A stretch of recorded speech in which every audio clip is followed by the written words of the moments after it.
Hey guys, tonight we're starting a journey across some of the most dangerous waters in human history. So before you settle in, maybe adjust your blanket, dim the lights, and get comfortable.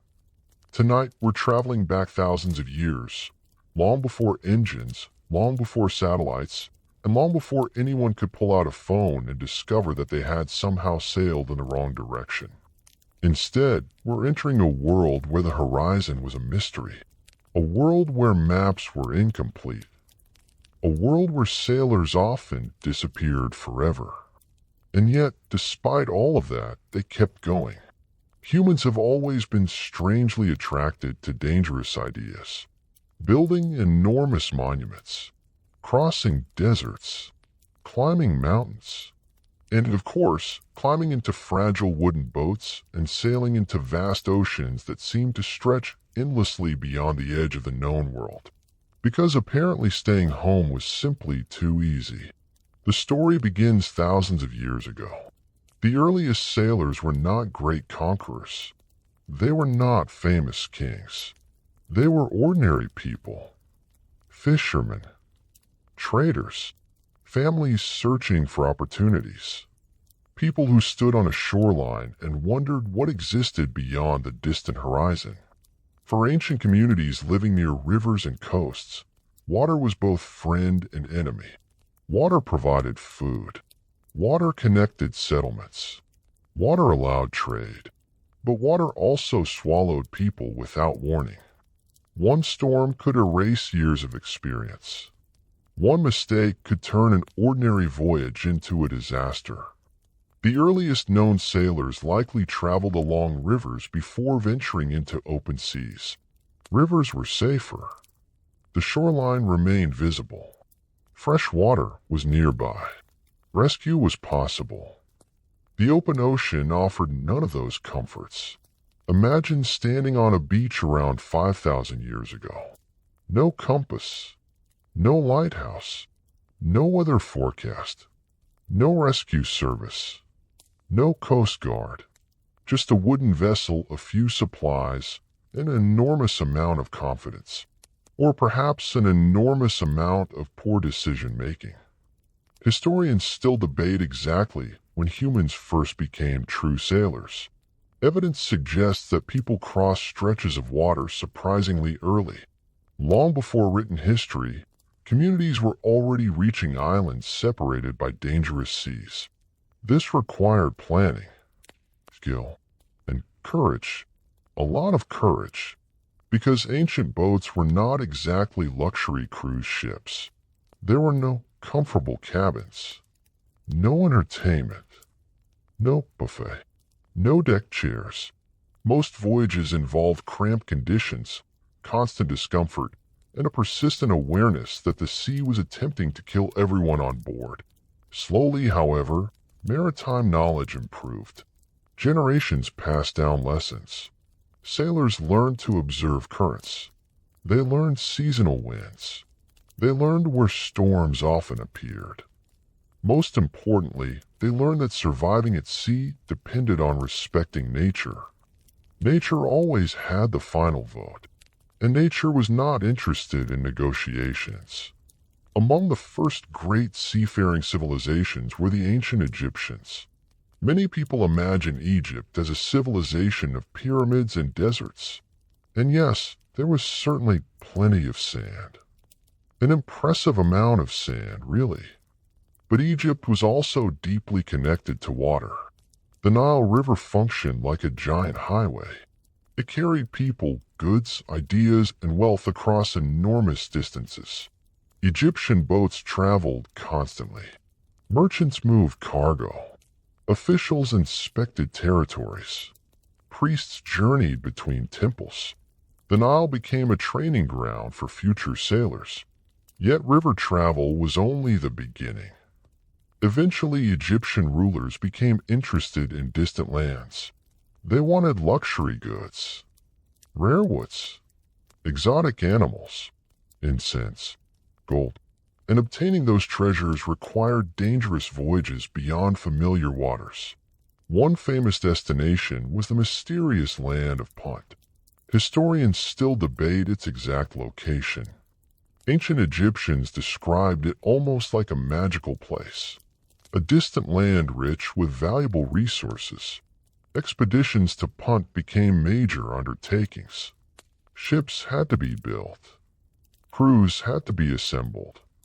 Supplies had to be loaded. Every voyage represented a significant gamble. A successful expedition could bring enormous wealth. A failed expedition could bring silence. Ancient records often celebrate successful journeys. Curiously, failed voyages received less attention. This remains one of history's most consistent traditions. Victorious leaders commission monuments. Disasters are quietly forgotten whenever possible. As Egyptian sailors ventured farther from home, they encountered new dangers. The Red Sea could be unpredictable. Strong winds, hidden reefs, violent storms, limited fresh water. The challenges multiplied quickly, and yet they kept sailing, because profit has always been one of humanity's most powerful motivators. Gold, incense, and luxury goods often proved more persuasive than fear. As centuries passed, other civilizations began mastering maritime travel as well. Among them were the remarkable Phoenicians. Now these people truly loved ships. If ancient history had awarded loyalty cards for sailing, the Phoenicians would have earned lifetime membership. Their cities thrived through trade. Their merchants traveled astonishing distances. Their sailors became famous throughout the Mediterranean world. The sea was not merely part of Phoenician life. The sea was their life. Generation after generation learned maritime skills from childhood. Young boys watched ships arrive from distant lands. They listened to stories of foreign ports. They dreamed about future voyages. And eventually, many joined crews themselves. The Mediterranean Sea became their workplace, their highway, their marketplace, and occasionally their graveyard. Because even the best sailors faced constant danger. Storms remained unpredictable. Navigation remained difficult. Ships remained vulnerable. One powerful wave could shatter months of planning. The sea did not care about experience. It did not care about reputation. It certainly did not care about profit margins. The sea simply existed, and ancient sailors lived at its mercy. As darkness settled over the Mediterranean each evening, crews faced another challenge: night navigation. Today, a captain can rely upon technology capable of pinpointing a vessel's position with astonishing accuracy. Ancient sailors had stars. That was it. Fortunately, stars turned out to be surprisingly useful. Experienced navigators studied the night sky carefully. Constellations became guides. Patterns became maps. Generations accumulated astronomical knowledge. The heavens offered direction when the sea offered confusion. But even stars could disappear. Clouds arrived. Storms formed. Visibility vanished. And suddenly sailors found themselves surrounded by darkness. Only darkness. The kind of darkness modern people rarely experience. No city lights. No distant buildings. No illuminated coastline. Just black water beneath black skies. For many ancient sailors, these moments were terrifying. Not because they lacked bravery, but because they understood how fragile survival really was. The ocean had no interest in human plans. And if history teaches us anything, it is that the ocean remains extremely confident in its ability to win arguments. As our ship drifts farther from the safety of shore, the lights of civilization slowly disappear behind us. Not that there were many lights to begin with. A few fires, a few lanterns, a few settlements clinging stubbornly to coastlines. Then nothing. Only water. Water in every direction. Water below. Water beyond the horizon. water stretching endlessly into darkness. For ancient sailors, this was both familiar and deeply unsettling, because no matter how many voyages they completed, the sea never became completely predictable. That uncertainty followed every crew aboard every ship, and nowhere was this reality better understood than among the Phoenicians. The Phoenicians occupied a narrow strip of coastline in the eastern Mediterranean. They never controlled a vast empire like some of their neighbors. They did not possess endless armies. They did not build gigantic pyramids. Instead, they built ships. And then they built more ships. When other civilizations looked at the sea and saw danger, Phoenician merchants often saw opportunity. A dangerous opportunity, certainly, but an opportunity nonetheless. Their cities became wealthy because they connected distant worlds. Goods flowed through their ports. Ideas traveled aboard their vessels. Stories crossed oceans. Entire cultures became linked through maritime trade. A merchant in one city might purchase goods harvested thousands of miles away. That level of connection seems normal today. But in the ancient world, it was extraordinary. Somewhere, at some point, the sailor had to transport those goods across dangerous waters. And those sailors often faced conditions that modern travelers would find difficult to imagine. Take weather, for example. Weather forecasts did not exist. There was no helpful application warning sailors about incoming storms. There was no satellite imagery, no radar, no emergency alerts. Ancient mariners relied upon observation, clouds, wind direction, temperature changes, bird behavior, the appearance of the sea itself. Experienced sailors learned to notice subtle clues. Sometimes those clues saved lives. Sometimes they did not, because storms often arrived with terrifying speed. One moment the sea could appear calm. The next moment everything changed. Dark clouds gathered. Wind increased. Waves rose. Crew members rushed across decks. Ropes tightened. Sails were adjusted. Commands echoed through the chaos. And suddenly survival became the only objective. Ancient ships were sturdy by the standards of their time, but they remained vulnerable. Wood creaked, masts bent, sails tore, water poured aboard, and every sailor understood an uncomfortable truth. If the sea truly decided to destroy a vessel, there were limits to what humans could do. This realization inspired countless religious practices. Ancient sailors prayed frequently. Very frequently. In fact, if prayers alone could calm storms, ancient maritime history would have been remarkably peaceful. Different cultures worshiped different gods, but nearly all sailors sought supernatural protection. The sea inspired both respect and fear. People wanted reassurance. They wanted to believe someone was watching over them. Someone capable of influencing storms. Someone capable of guiding ships safely home. Whether those prayers worked remains open to debate. But they certainly provided comfort. And comfort was valuable when giant waves were attempting to throw you into the ocean. As Phoenician trade expanded, their sailors ventured farther and farther from familiar waters. Some historians believe they may have traveled beyond the Mediterranean into the Atlantic Ocean. If true, that would have required extraordinary courage. The Atlantic felt different. Its waves were larger. Its weather more unpredictable. Its distances more intimidating. For sailors accustomed to Mediterranean routes, the Atlantic must have seemed immense, perhaps even frightening. Not that they would necessarily admit it. Ancient sailors, like modern sailors, often preferred appearing confident, even when confidence was entirely fictional. Meanwhile, another civilization was developing its own maritime traditions. The Greeks. The ancient Greeks are remembered for philosophy, democracy, theater, mathematics, and various other achievements that history teachers enjoy discussing.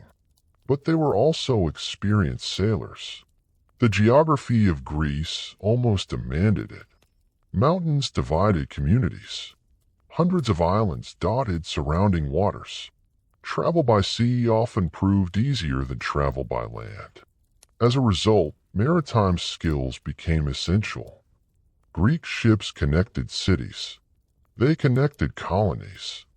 They connected distant trading partners. And through these connections, Greek culture spread across large portions of the Mediterranean world. Yet Greek sailors faced many of the same dangers confronting everyone else. Storms remained storms. Shipwrecks remained shipwrecks. Fear remained fear. One particularly difficult challenge involved navigation. Finding direction at sea required patience and knowledge. Without landmarks, sailors relied heavily upon celestial navigation. The stars became trusted companions. Night after night, navigators studied the sky. Patterns mattered. Positions mattered. Experience mattered. Young sailors learned from older sailors. Knowledge passed through generations, sometimes orally, sometimes through practical demonstration. A navigator who understood the stars possessed enormous value, because a mistake in navigation could prove catastrophic. Imagine sailing for days, then weeks, food supplies shrinking, water reserves declining, the crew exhausted, and only then realizing that nobody is entirely certain where the ship currently happens to be. This was not an ideal situation. Ancient history contains many examples of expeditions becoming lost. Some recovered, some disappeared, and some became mysteries that historians still discuss today. These stories remind us how uncertain long-distance travel once was. Distance amplified every problem. Food spoiled. Fresh water became scarce. Equipment failed. Illness spread. Small issues grew into serious threats. Even maintaining morale became important. Life aboard ancient ships could be monotonous. Days blended together. The horizon rarely changed. The routine repeated endlessly. Work, eat, sleep, repair equipment, repeat, and repeat again, then repeat once more. The sea possesses a unique ability to make time feel strange. Hours seem longer. Days seem repetitive. Weeks become difficult to distinguish. Ancient sailors experienced this reality constantly. Yet boredom was often interrupted by moments of sudden danger. Pirates represented one such danger. Piracy is nearly as old as maritime trade itself. Where valuable cargo existed, thieves eventually appeared. Ancient pirates targeted merchant vessels carrying precious goods. Some attacked isolated ships. Others operated in organized groups. Entire regions gained reputations for piracy. Merchants dreaded certain routes. Captains remained vigilant. Crews prepared for possible encounters. Because unlike storms, pirates possessed intentions, and those intentions were rarely friendly. A merchant ship loaded with valuable cargo presented an attractive target. Gold, silver, wine, olive oil, textiles, luxury goods, all could be sold for profit. Consequently, many sailors carried weapons, not because they wanted combat, but because avoiding combat was not always possible. When pirate vessels appeared on the horizon, anxiety spread quickly. Crew members rushed into position. Captains evaluated options. Fight, flee, negotiate. None of the choices were particularly appealing. Ancient sea battles often became brutal affairs. Ships collided. Arrows flew. Boarding parties crossed decks. Victory depended upon training, numbers, luck, and determination. Sometimes fortune favored merchants. Sometimes it favored pirates. The sea remained indifferent either way. And then there were the creatures. Or at least the creatures sailors believed existed. The ancient world was filled with stories of sea monsters, gigantic serpents, enormous fish, terrifying beings lurking beneath waves. Many legends emerged from genuine observations. After all, whales can appear astonishingly large. Unusual marine animals can seem frightening, especially when viewed through fog during a storm after several exhausting days at sea. Under those circumstances, almost anything might resemble a monster. And humans have always possessed active imaginations. Ancient maps sometimes included warnings about mysterious creatures. Unknown waters inspired speculation. People feared what they could not explain. The farther sailors traveled, the more stories accumulated. Some stories were exaggerated. Others were entirely fictional. But each reflected a deeper reality. The ocean remained mysterious. Large portions of it were unexplored. And mystery naturally produces legends. As night settles over our voyage once more, imagine yourself standing aboard an ancient vessel. The stars shine overhead. The wind fills the sails. What creaks beneath your feet? Dark water stretches endlessly around you. You cannot see land. You cannot call for help. You cannot predict tomorrow's weather. Everything depends upon the skill of your crew, and perhaps a little luck.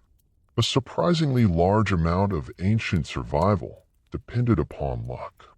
Fortunately for us, our voyage continues. Ahead lie even greater storms, longer journeys, remarkable explorers, and some of the most extraordinary maritime adventures in history. For now, however, the sea remains calm. The stars remain visible. And our ancient sailors continue their slow journey into the darkness beyond the horizon. By now, our ancient vessel has traveled far from shore. The coastline vanished days ago, perhaps weeks. The sea stretches endlessly around us. The stars wheel overhead. The sails pull gently against the wind. And for the moment, everything appears peaceful, at least from a distance. Because history has a habit of making ancient voyages sound more glamorous than they actually were. Ancient sailors are often remembered as fearless adventurers crossing unknown waters. And certainly, many were brave. But bravery did not make life comfortable. In reality, daily existence aboard an ancient ship was frequently exhausting, cramped, unpleasant, and occasionally disgusting. Which, if we're being honest, describes a surprising amount of human history. The average sailor rarely spent his days standing heroically at the bow of a vessel while gazing thoughtfully toward the horizon. Instead, he worked. Constantly. Ships required attention every single day. Ropes had to be inspected. Sails needed adjustment. Cargo required protection. Leaks demanded repairs. Equipment broke. Wood cracked. Problems appeared with remarkable consistency. The sea possessed an endless talent for creating new maintenance issues. And unlike modern ships, ancient vessels lacked complex machinery to assist crews. Everything depended upon human effort. Every rope was pulled by hand. Every sail adjusted manually. Every repair completed through labor and experience. As a result, sailors developed impressive practical skills. Many could identify changing weather simply by observing clouds. Others understood currents, winds, and coastal geography in extraordinary detail. Years spent at sea created expertise that no written manual could fully capture. Because in many cases, there was no written manual. Knowledge lived inside people. A young sailor learned from older sailors. Mistakes became lessons. Lessons became traditions. Traditions became survival. This transfer of knowledge was essential because the consequences of ignorance could be severe. Consider something as simple as drinking water. Today, access to clean water is usually taken for granted. Ancient sailors could not afford such assumptions. Fresh water represented one of the most valuable resources aboard any vessel. Without it, survival became impossible. Ships carried water in containers made from clay, wood, or animal skins. Unfortunately, water stored for long periods often developed unpleasant tastes. Sometimes it became contaminated. Sometimes it spoiled. And sometimes sailors drank it anyway, because alternatives were limited. Ancient maritime travel frequently involved choosing between uncomfortable options, a recurring theme that sailors knew all too well. Food presented similar challenges. Fresh food disappeared quickly. Fruit spoiled. Vegetables rotted. Meat became dangerous. As voyages lengthened, diets became increasingly repetitive. Bread, dried fish, salted meat, beans, grain, whatever could survive transportation. Modern cruise passengers occasionally complain when buffet selections become repetitive after several days. Ancient sailors might have found such concerns entertaining, or perhaps deeply confusing. Many spent weeks consuming nearly identical meals, day after day, month after month. The goal was survival, not culinary excellence. Not surprisingly, nutritional deficiencies sometimes developed. Long voyages could weaken crews. Illness spread more easily among exhausted sailors. Physical strength declined. Morale suffered. And all of these problems became more dangerous the farther a ship traveled from land, because medical care at sea was limited. Very limited. If a sailor became seriously ill, options were few. Ancient medicine itself faced significant limitations. Combine those limitations with the isolation of maritime travel, and the situation became even more difficult. Infections could become deadly. Minor injuries could worsen. Diseases spread through cramped conditions. And sometimes crews simply watched helplessly as sickness moved from person to person. The sea was dangerous enough. Disease merely added another layer of uncertainty. Not that uncertainty was in short supply. Weather continued providing plenty.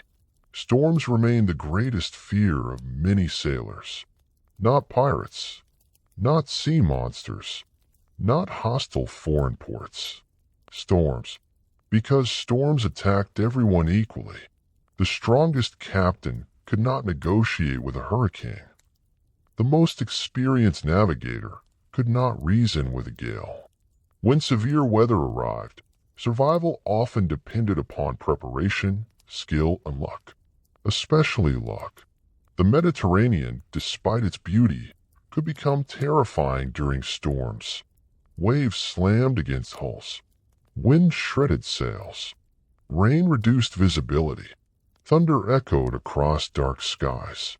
Ancient crews struggled desperately to maintain control. Water flooded decks. Cargo shifted dangerously. Masts threatened to collapse. Every sailor understood that one mistake could prove fatal. One broken rope. One damaged sail. One unexpected wave. Sometimes vessels survived. Sometimes they did not. Shipwrecks became an unavoidable reality of ancient maritime history. Thousands of ships vanished beneath the waves. Many remain undiscovered today, their cargoes still resting on seabeds after centuries or even millennia. To historians and archaeologists, shipwrecks provide valuable information. To the sailors involved, however, they generally represented a very bad day. Imagine hearing would splinter beneath your feet. Imagine feeling the vessel strike hidden rocks. Imagine realizing that water is entering faster than it can be removed.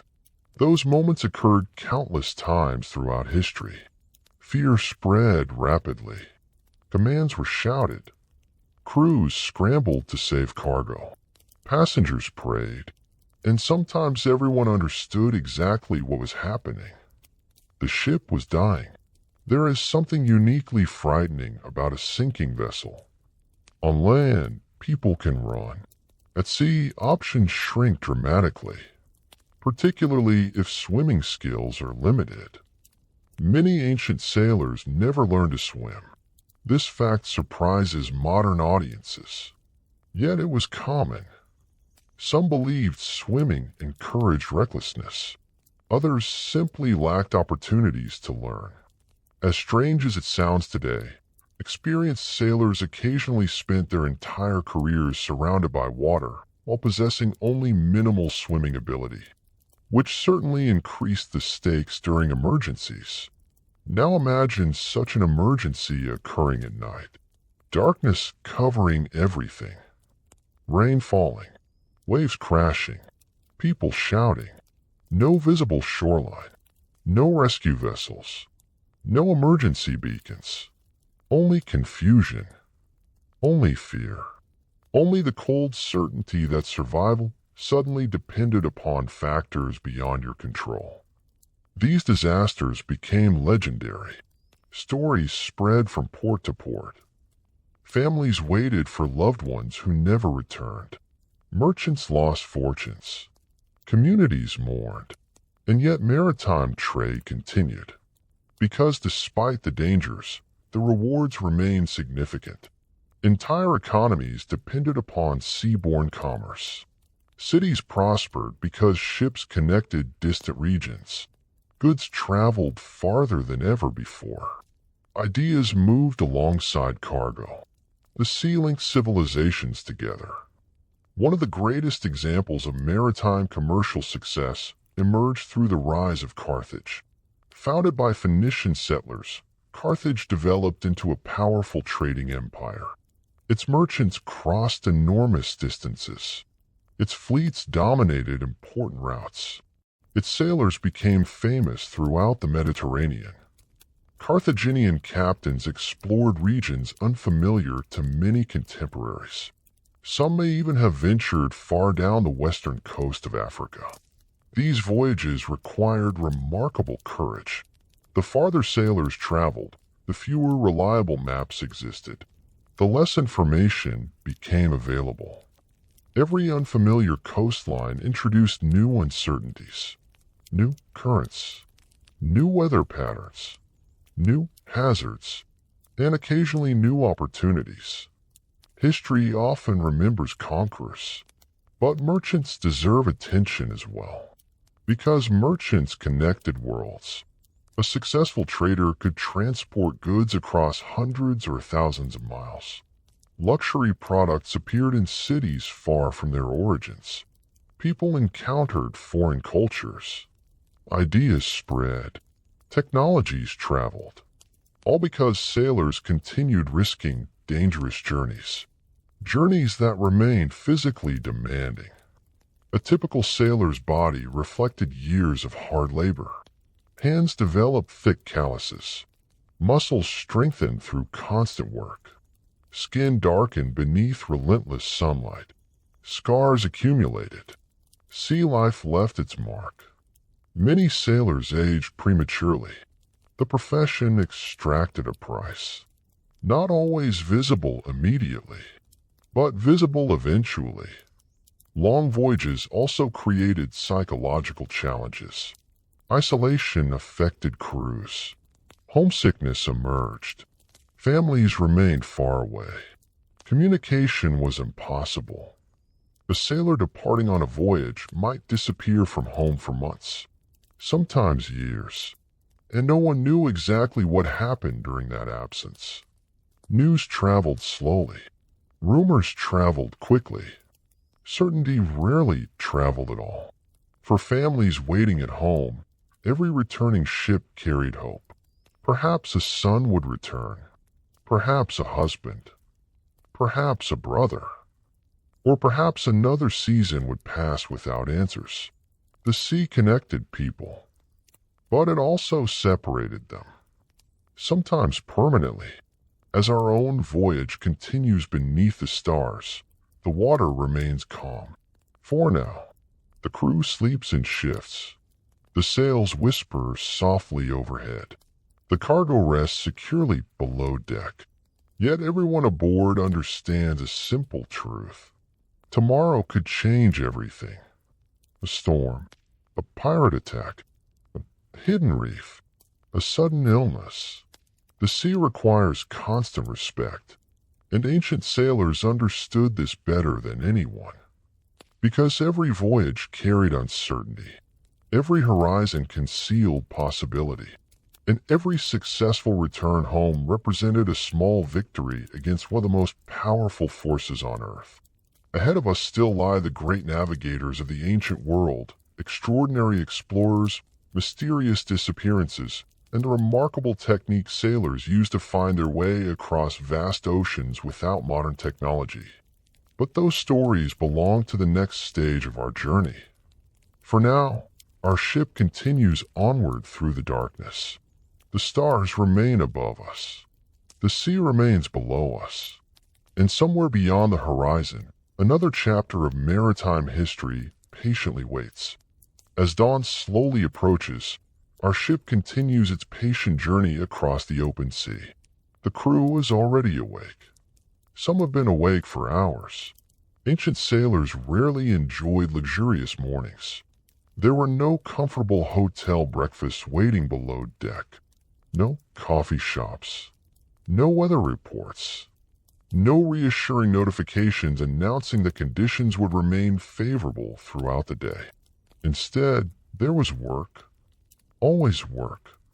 The sea demanded attention from sunrise until long after sunset, and among the most important responsibilities aboard any vessel was navigation. Because crossing dangerous seas is one thing, actually finding your destination is another matter entirely. A surprisingly important detail, as many sailors eventually discovered. Today, navigation feels almost effortless. A person can become lost for a few moments, glance at a phone, and immediately discover their location. Ancient sailors had no such luxury. For them, finding direction required knowledge, observation, memory, experience, and occasionally what looked suspiciously like educated guesswork. Not that sailors would necessarily describe it that way. Navigators preferred more dignified terms. But sometimes even the most skilled mariner was making the best decision possible with incomplete information. And that uncertainty followed every voyage. The greatest navigational tool available to ancient sailors was the sky itself. Every evening, as darkness settled across the sea, countless stars emerged overhead. To many people, the stars appeared random. To experienced navigators, they form a map.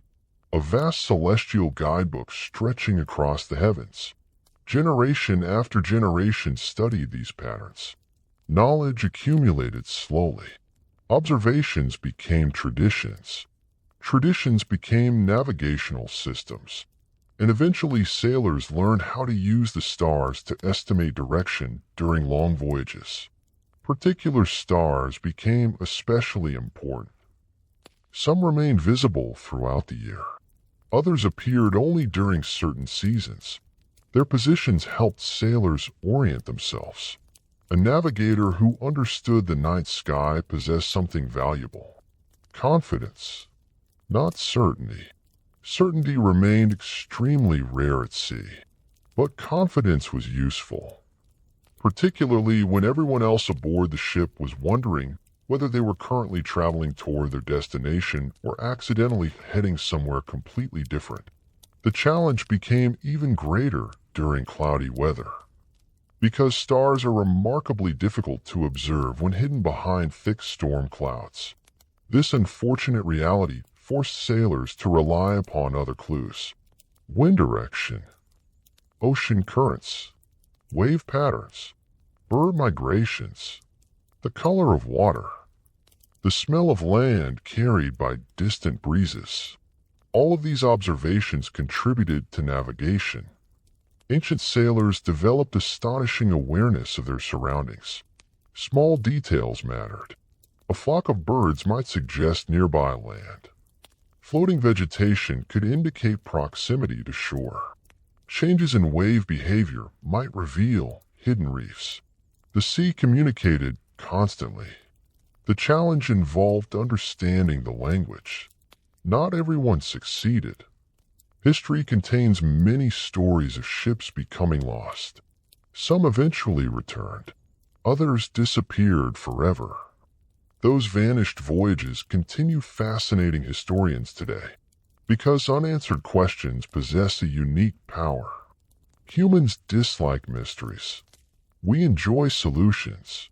We enjoy explanations. Yet the sea has always protected its secrets remarkably well. Many ships departed ports and never returned. No survivors. No wreckage.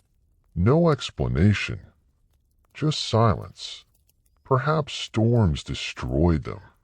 Perhaps navigational errors led them astray. Perhaps pirates intercepted them. Perhaps disease devastated the crew. Or perhaps something else occurred entirely. The sea rarely provides detailed reports, and so mysteries remain. One civilization particularly associated with exploration was Carthage. The Carthaginians inherited maritime traditions from their Phoenician ancestors. They possessed skilled sailors, extensive trade networks, and considerable ambition. One famous explorer associated with Carthage was Hanno the Navigator. Hanno lived centuries before the modern age of exploration, long before European powers crossed the Atlantic, long before global empires emerged. Yet he appears to have led a remarkable expedition along the western coast of Africa. His voyage remains partly mysterious. Ancient records survive only in limited form. Details remain uncertain. Historians debate how far he traveled. Some believe he reached tropical regions. Others suggest even greater distances. Regardless of the exact route, the expedition demonstrated something important. Ancient sailors were capable of far more than many people assume. They explored unfamiliar waters. They established trading contacts. They pushed beyond comfortable boundaries. And they did so without modern navigation technology. An impressive achievement by any standard. Imagine standing aboard one of Hanno's ships. Every mile carries you farther from familiar territory. Maps become less reliable. Information becomes scarcer. Unknown coastlines stretch endlessly ahead. Every bay might contain opportunity. Every headland might conceal danger. Exploration required courage, but it also required persistence. The sea rarely rewarded impatience. Elsewhere, another vast maritime network was developing. The Indian Ocean. Today, people often focus on Mediterranean history. Yet the Indian Ocean supported some of the most important trade routes in the ancient world. Merchants connected East Africa, Arabia, India, and Southeast Asia through maritime commerce.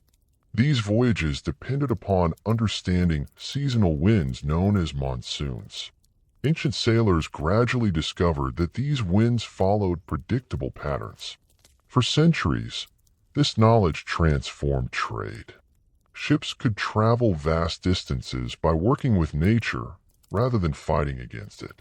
The discovery changed everything. Suddenly, routes became more efficient. Travel became faster. Profits increased, and connections between distant societies strengthened. This represents one of history's recurring themes. Knowledge creates opportunity. A sailor who understood winds possessed an advantage. A merchant who understood routes accumulated wealth. A civilization that mastered maritime trade gained influence. Yet success never eliminated risk. The sea continued presenting hazards. One particularly dangerous challenge involved reefs. Hidden reefs waited beneath the surface, invisible from a distance, silent, patient. Entire ships vanished because crews failed to spot them in time. A vessel might appear perfectly safe one moment, then suddenly strike submerged rock. Wood splintered, hulls ruptured, water rushed inside, and another maritime disaster entered history, or disappeared from it. Not all dangers came from nature. Human beings contributed their share. Ports occasionally contained criminals. Foreign rulers imposed restrictions. Political conflicts disrupted trade. Warships patrolled strategic waterways. Merchants navigated complicated diplomatic situations alongside physical hazards. A successful captain required more than nautical skill. He needed judgment, patience, adaptability, and sometimes considerable diplomacy. Because arriving safely at a destination was only part of the challenge, conducting business successfully presented additional complications. Ancient ports brought together people from many cultures, different languages, different customs, different religions, different expectations. Trade created opportunities for cooperation. It also created opportunities for misunderstanding. And misunderstanding has accompanied human commerce since the beginning. Yet despite these difficulties, maritime networks expanded. Goods traveled farther than ever before. Ideas crossed oceans. Technologies spread. The world became increasingly interconnected. Often because anonymous sailors completed dangerous journeys that history barely remembers. Most ancient mariners never became famous. No monuments celebrated their achievements. No poets recorded their names. No statues honored their labor. Yet civilization depended upon them. Without sailors, trade shrank. Without trade, economies weakened.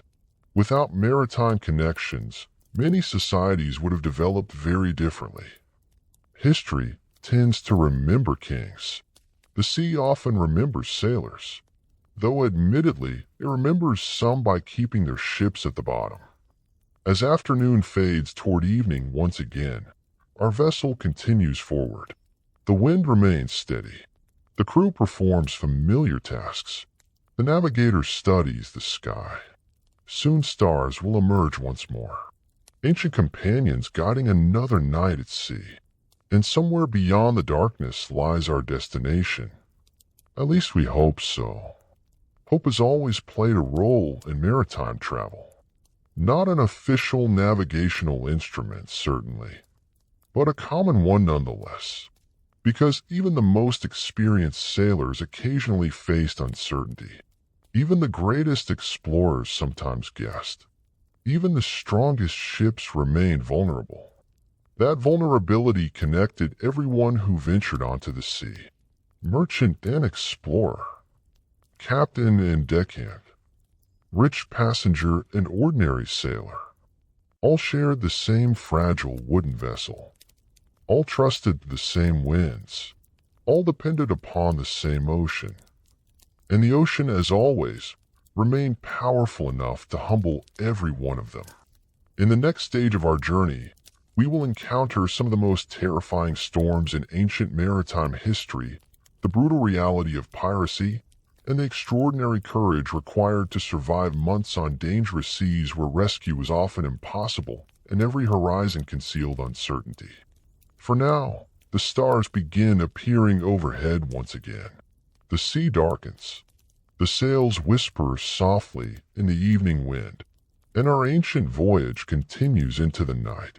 Night is fully settled across the sea. The last traces of daylight have vanished beyond the horizon. Above us, thousands of stars shimmer quietly. Below us, dark water stretches endlessly into the distance. Our ship rises and falls gently with the swells. For the moment, everything feels calm, almost peaceful. But ancient sailors knew better than to trust calm seas too much, because the ocean had a habit of changing its mood without warning. One day, smooth waters. The next day, complete chaos. And sometimes the transition took only a few hours, perhaps even less. The sea possessed no obligation to explain itself. It simply did whatever it pleased, which, from a sailor's perspective, could occasionally feel a little rude. Ancient mariners respected this reality, not because they wanted to, because experience left them little choice. The most feared enemy of sailors was often not pirates, not hostile governments, not sea monsters. It was weather. Weather could destroy the strongest ship. Weather could erase years of experience. Weather could transform an ordinary voyage into a catastrophe.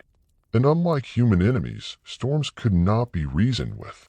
There were no negotiations, no compromises, no surrender agreements, only survival. The first warning signs often appeared subtly. A change in wind direction, clouds gathering in the distance, an unusual heaviness in the air. Experienced sailors noticed these clues immediately. Inexperienced sailors learned quickly, or they did not, which was a far less desirable educational outcome. As storms approached, crews rushed into action. Sails were adjusted. Cargo was secured. Equipment inspected. Every sailor understood their responsibilities. Because when the weather turned dangerous, confusion could become deadly. Imagine standing aboard an ancient ship during a severe storm. The deck beneath your feet lurches violently. Rain lashes your face. Wind howls through rigging. Waves crash over the sides. Visibility disappears. Commands become difficult to hear. The entire world seems to consist of darkness, water, and noise. Under such conditions, fear became unavoidable, not panic. Good sailors avoided panic whenever possible. But fear was perfectly reasonable. Fear reflected an accurate understanding of the situation. And the situation was often terrible. Some storms lasted hours. Others continued for days. Crew members became exhausted. Sleep became impossible. Food became difficult to prepare. Water flooded decks repeatedly. Every moment required concentration. Every decision carried consequences. Eventually, storms passed. Most of the time. Not always. History remembers many vessels that entered storms and never emerged again. Those disappearances left scars. Families waited for news. Ports expected arrivals that never came. Merchants lost fortunes. Entire communities felt the impact. Because every ship represented more than wood and cargo. It represented people, lives, dreams, responsibilities, connections. When a ship vanished, those losses spread outward, sometimes for generations. This constant danger shaped maritime culture in profound ways. Ancient sailors developed countless beliefs and superstitions. Some appear strange today. Others remain surprisingly familiar. People carried charms. They performed rituals. They offered prayers. They avoided actions believed to bring bad luck. Because uncertainty encourages superstition. And few professions involved more uncertainty than ancient seafaring. Different cultures worshiped different gods associated with the sea. The Greeks honored Poseidon. The Romans worshipped Neptune. Other civilizations possessed their own maritime deities. Sailors sought protection wherever they could find it. Before voyages began, offerings were made. Ceremonies were performed. Blessings were requested. Perhaps these rituals could not stop storms, but they provided comfort. And comfort mattered. especially when surrounded by forces beyond human control. Some captains became deeply religious. Others remained practical. Most occupied a position somewhere between the two. Because after enough time at sea, certainty became difficult. The ocean inspired humility. Even stubborn people eventually recognized their limitations. The sea excelled at teaching those lessons, sometimes repeatedly. Meanwhile, another danger lurked beyond storms. Pirates. The ancient world contained many pirates. An impressive number, really. Wherever trade routes flourished, piracy followed. It was almost inevitable. Valuable cargo attracted attention, and some individuals preferred stealing wealth rather than earning it, a tradition that unfortunately continues into modern times. Ancient pirates varied greatly. Some operated independently. Others belonged to larger organizations. A few even enjoyed unofficial support from governments when convenient. Politics has always possessed a remarkable ability to complicate moral questions. Merchant ships became frequent targets, particularly vessels traveling alone. A heavily loaded cargo ship represented opportunity. Wine, olive oil, silver, textiles, luxury goods, all could be sold for profit. As a result, sailors constantly watched the horizon. The appearance of another ship often triggered immediate evaluation. Friend, merchant, warship, pirate. The answer mattered. Sometimes a great deal. When pirate vessels approached, tension spread rapidly. Crews prepared weapons. Captains considered options. And everyone understood that events might soon become unpleasant. Ancient naval combat rarely resembled heroic paintings. It was chaotic, confusing, brutal. Ships maneuvered for advantage. Arrows filled the air. Boarding actions followed. Victory depended upon numerous factors: training, leadership, numbers, luck. Luck appeared surprisingly often in ancient warfare, perhaps more often than historians sometimes admit. Not every merchant ship could defend itself successfully. Some surrendered. Some escaped. Some disappeared. The sea absorbed countless stories that never reached written records. Yet piracy created another interesting consequence. It contributed to fear, and fear influenced how sailors viewed the world. The ocean already felt mysterious. Pirates made it feel dangerous in additional ways. Beyond physical threats, sailors also feared becoming lost. This fear deserves special attention because it haunted nearly every long voyage. Imagine spending weeks at sea, land nowhere in sight, clouds obscuring stars, currents behaving unpredictably, wind shifting unexpectedly, confidence fading gradually. At first, uncertainty seems manageable. Then concern develops. Then anxiety. Eventually, an uncomfortable question emerges. Where exactly are we? This question sounds simple. At sea, it could become terrifying, especially when food supplies were limited. Ancient crews understood the mathematics of survival. Water consumption, food consumption, distance, time. Everything mattered. Every additional day at sea reduced available resources. Every navigational mistake carried consequences. Stories of lost ships circulated widely. Some crews drifted for weeks. Others wandered for months. A few never found their way home. Such stories spread through ports and taverns. Young sailors listened carefully. Veterans remembered similar experiences. The lessons remained clear. Preparation mattered. Knowledge mattered. Luck mattered. And sometimes even all three proved insufficient. Psychologically, long voyages tested endurance. Humans are social creatures. We prefer stability, routine, familiar surroundings. Ancient sailors experienced prolonged separation from all of those comforts. Months passed without seeing family. Months passed without standing on stable ground. Months passed surrounded by the same people, inside the same confined environment. Even strong friendships occasionally suffered under such conditions. Disagreements occurred. Arguments happened. Tensions developed. Good leadership became essential. A capable captain maintained discipline, resolved conflicts, preserved morale. An incompetent captain created problems. History contains examples of both, and sailors remembered the difference. Some captains inspired loyalty, others inspired mutiny.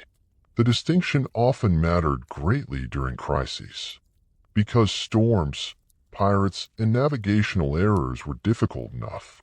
Facing them under poor leadership made everything worse. Yet despite all these dangers, people continued sailing, generation after generation, century after century. The rewards remained too valuable. Trade expanded. Empires depended upon maritime connections. Families earned livelihoods. Adventurers sought opportunity. The sea frightened people, but it also attracted them. A fascinating contradiction. Perhaps one of humanity's oldest contradictions. We fear danger, yet we are often drawn toward it. Ancient sailors embodied this tendency perfectly. They understood risks better than anyone. They witnessed disasters firsthand. They buried friends. They survived storms. They escaped pirates. And then many climbed aboard another ship and sailed away once more. Because the horizon continued calling. The promise of distant lands remained powerful. And curiosity has always been one of humanity's strongest motivations. As midnight approaches, our own vessel continues moving steadily through darkness. The stars remain visible. The wind remains favorable. For tonight, at least, the sea permits safe passage. But everyone aboard understands a simple truth. Tomorrow offers no guarantees. The ocean never signed such agreements. Ahead lie even greater challenges. Shipwrecks that shocked entire civilizations. Legendary maritime disasters. Explorers who vanished without explanation. And voyages so ambitious that many contemporaries consider them impossible. Those stories await us beyond the next horizon. For now, the crew settles into familiar routines. The waves whisper softly against the hull. The sails creak overhead. And our ancient journey continues beneath a sky filled with stars that have guided sailors for thousands of years. The night deepens around us. Our ship continues forward through dark water, guided by stars that have watched over sailors for thousands of years. The crew moves quietly now. Most of the heavy work is finished. Only the occasional creak of timber interrupts the steady rhythm of waves against the hull. It is the sort of peaceful scene that ancient sailors appreciated, because peaceful moments were never guaranteed. In fact, many sailors spent their entire careers trying to avoid becoming part of the sea's enormous collection of disasters. A collection that, unfortunately, continued growing century after century. Because no matter how skilled sailors became, ships still sank. They struck reefs. They encountered storms. They suffered fires. They collided with other vessels. Sometimes they simply vanished. And when a ship disappeared, the sea rarely explained itself. This silence created one of the most haunting aspects of ancient maritime life. Families often never learned what happened. A vessel departed. Months passed, then more months. Eventually people stopped expecting its return. But certainty remained elusive. There was no wreckage, no survivors. No final message, only absence. For many families, absence became a permanent companion. A wife waited. Father hoped. A child watched the harbor. And somewhere beyond the horizon, answers remained hidden beneath waves. This uncertainty shaped entire coastal communities. Ports were filled with stories. Stories of ships that never returned. Stories of storms that appeared without warning. Stories of captains who sailed into unknown waters and simply disappeared. Not every story was true, but enough were. Enough to keep sailors humble. One particularly dangerous hazard involved shipwrecks caused by reefs and hidden rocks. Ancient coastlines could be treacherous, especially at night, especially during storms, especially when navigators were already exhausted after weeks at sea, which, unfortunately, happened rather often. A ship approaching land should have been nearing safety. Instead, it sometimes entered one of the most dangerous phases of the voyage. The shoreline concealed hazards. Submerged rocks waited silently beneath waves. Strong currents pushed vessels off course.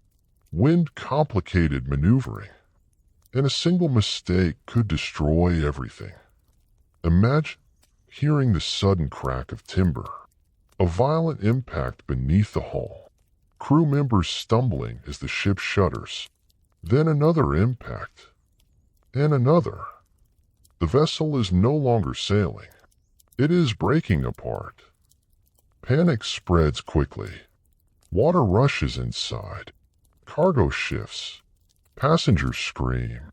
The shoreline may be visible. Yet survival remains uncertain. Many ancient shipwrecks occurred under precisely these circumstances. The destination was close. The journey was nearly complete. And then disaster struck. History possesses a cruel sense of timing on occasion. For archaeologists today, shipwrecks are extraordinary discoveries. A wreck preserves moments frozen in time.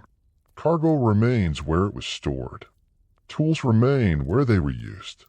Personal possessions remain where they were left. Ancient lives emerge from beneath centuries of sand and sediment. For historians, such discoveries are priceless. For the original crew, however, the experience was considerably less exciting. One famous example comes from the Mediterranean world, where countless merchant vessels sank while transporting goods across busy trade routes. Some carried wine. Others transported olive oil. Many carried luxury products intended for wealthy buyers. These ships represented enormous investments. A successful voyage generated profit. A failed voyage generated financial catastrophe. Entire fortunes could vanish beneath the sea. Merchants understood this risk. They accepted it because maritime trade remained incredibly valuable. But acceptance did not eliminate disappointment, particularly when years of wealth disappeared in a single storm. The emotional consequences extended beyond economics. A lost ship meant lost people. And people are harder to replace than cargo.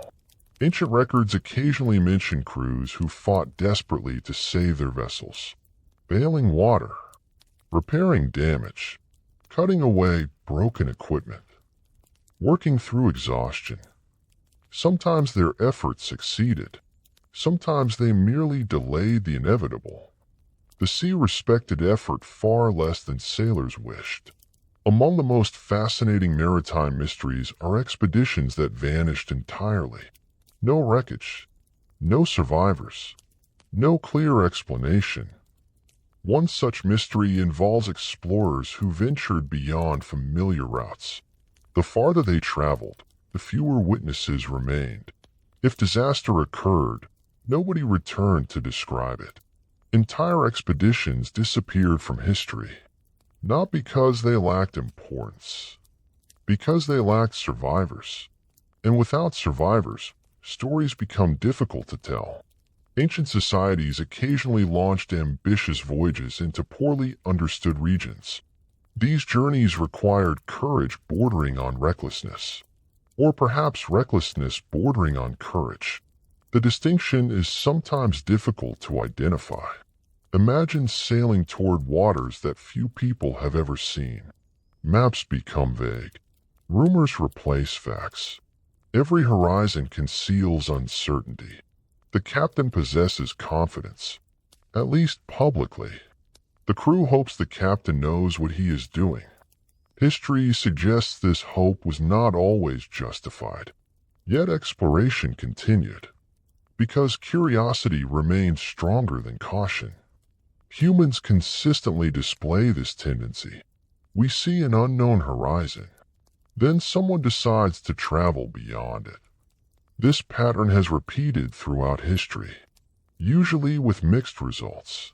The ancient world contained many remarkable explorers whose names survive only in fragments. Some traveled extraordinary distances. Some established trade routes. Some expanded geographical knowledge. And some disappeared so completely that historians still debate what happened to them.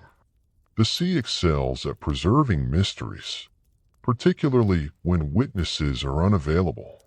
Of course, not every maritime disaster involved exploration. Many occurred during ordinary commercial voyages, routine trips, familiar routes, experienced crews, the sort of voyages people expected to succeed. Then weather intervened, or equipment failed, or luck simply ran out. Ancient sailors understood the role of luck better than most. They prepared carefully. They relied upon experience. They respected tradition. Yet even perfect preparation could not eliminate uncertainty. There were too many variables, too many unknowns, too many opportunities for disaster. This reality influenced maritime culture profoundly. Sailors often developed a practical philosophy toward life. They valued opportunities. They appreciated successful voyages. They celebrated safe returns, because they understood how fragile those successes could be. A voyage completed safely was never taken entirely for granted. Each return home represented a victory, not necessarily a dramatic victory, but a meaningful one. Families reunited, cargo unloaded, profits collected, stories exchanged, and preparations began for the next journey. Because there was always another journey. The sea never stopped demanding movement. Trade continued. Empires required supplies. Cities needed resources. Merchants pursued opportunity. Ships kept sailing. Even after disasters. Even after losses. Even after tragedy. Perhaps especially after tragedy. Human beings possess an extraordinary ability to continue moving forward. Ancient sailors demonstrated this resilience repeatedly. A captain might lose friends in a storm, then sail again. A merchant might lose cargo, then invest in another voyage. A community might mourn a missing crew, then outfit a new ship. The cycle continued, generation after generation.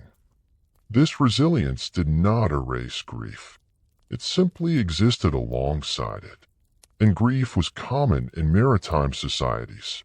The sea connected people, but it also took people away. Sometimes temporarily, sometimes permanently. Many ancient sailors spent long periods separated from loved ones. Months, occasionally years. Communication remained impossible.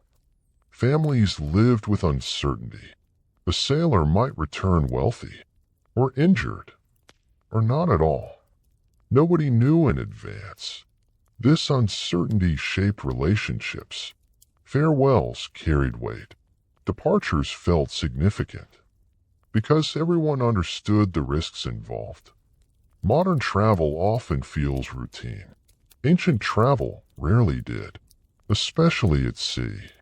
Every voyage contained possibility. Opportunity and danger traveled together. Success and failure occupied neighboring cabins. Hope and fear shared the same deck. And somewhere beyond the horizon, fate waited patiently. As dawn begins to approach once again, pale light appears along the edge of the world. The stars slowly fade. The sea changes color. Our ship continues onward. The crew awakens. Another day begins. Another day of wind, waves, labor, and uncertainty. The ancient mariners aboard this vessel understand something important. The sea can never be conquered. It can only be crossed. Temporarily, respectfully, and sometimes with a considerable amount of luck. Ahead of us lie even greater stories. The rise of enormous trading networks. The sailors who connected entire civilizations. The strange beliefs that developed aboard ships. And the remarkable ways ancient mariners learned to survive months on dangerous oceans far from home. But those stories belong to the next chapter. For now, the horizon brightens. The sails catch the morning wind, and our long voyage across the ancient world continues. Morning arrives slowly across the sea. A pale golden light spreads across the horizon. The stars vanish one by one. The waves that seemed black during the night now reveal shades of blue and silver. Our ship continues onward. The sails pull gently in the morning breeze. The crew begins another day. Another day remarkably similar to yesterday, and remarkably similar to thousands of days experienced by sailors across centuries of history. Because while kings came and went, empires rose and fell, and borders changed endlessly, the daily routine of life at sea remained surprisingly consistent.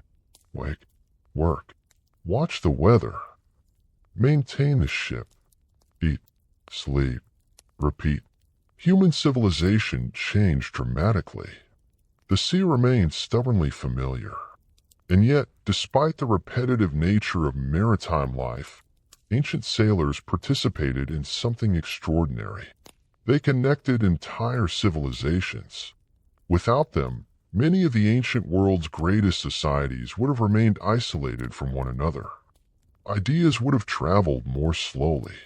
Goods would have remained local. Cultures would have developed differently.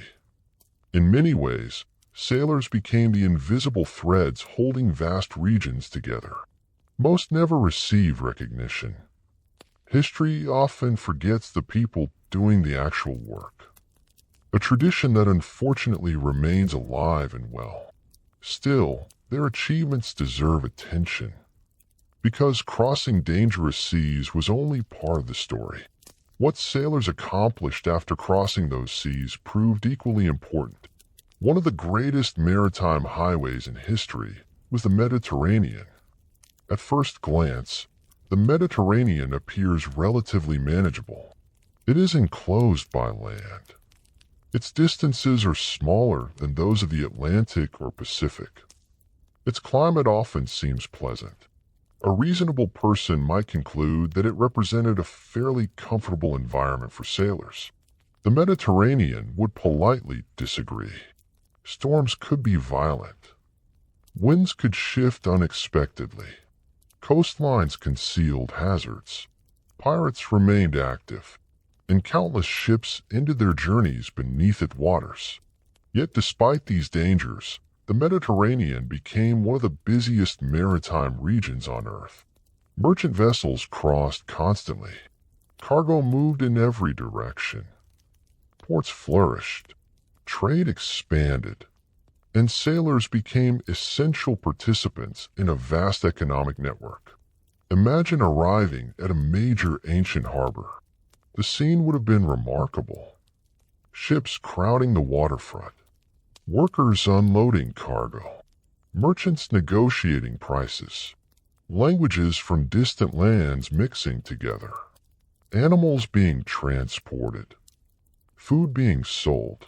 Sailors exchanging stories. arguments occurring, deals being made, someone probably attempting to overcharge somebody else.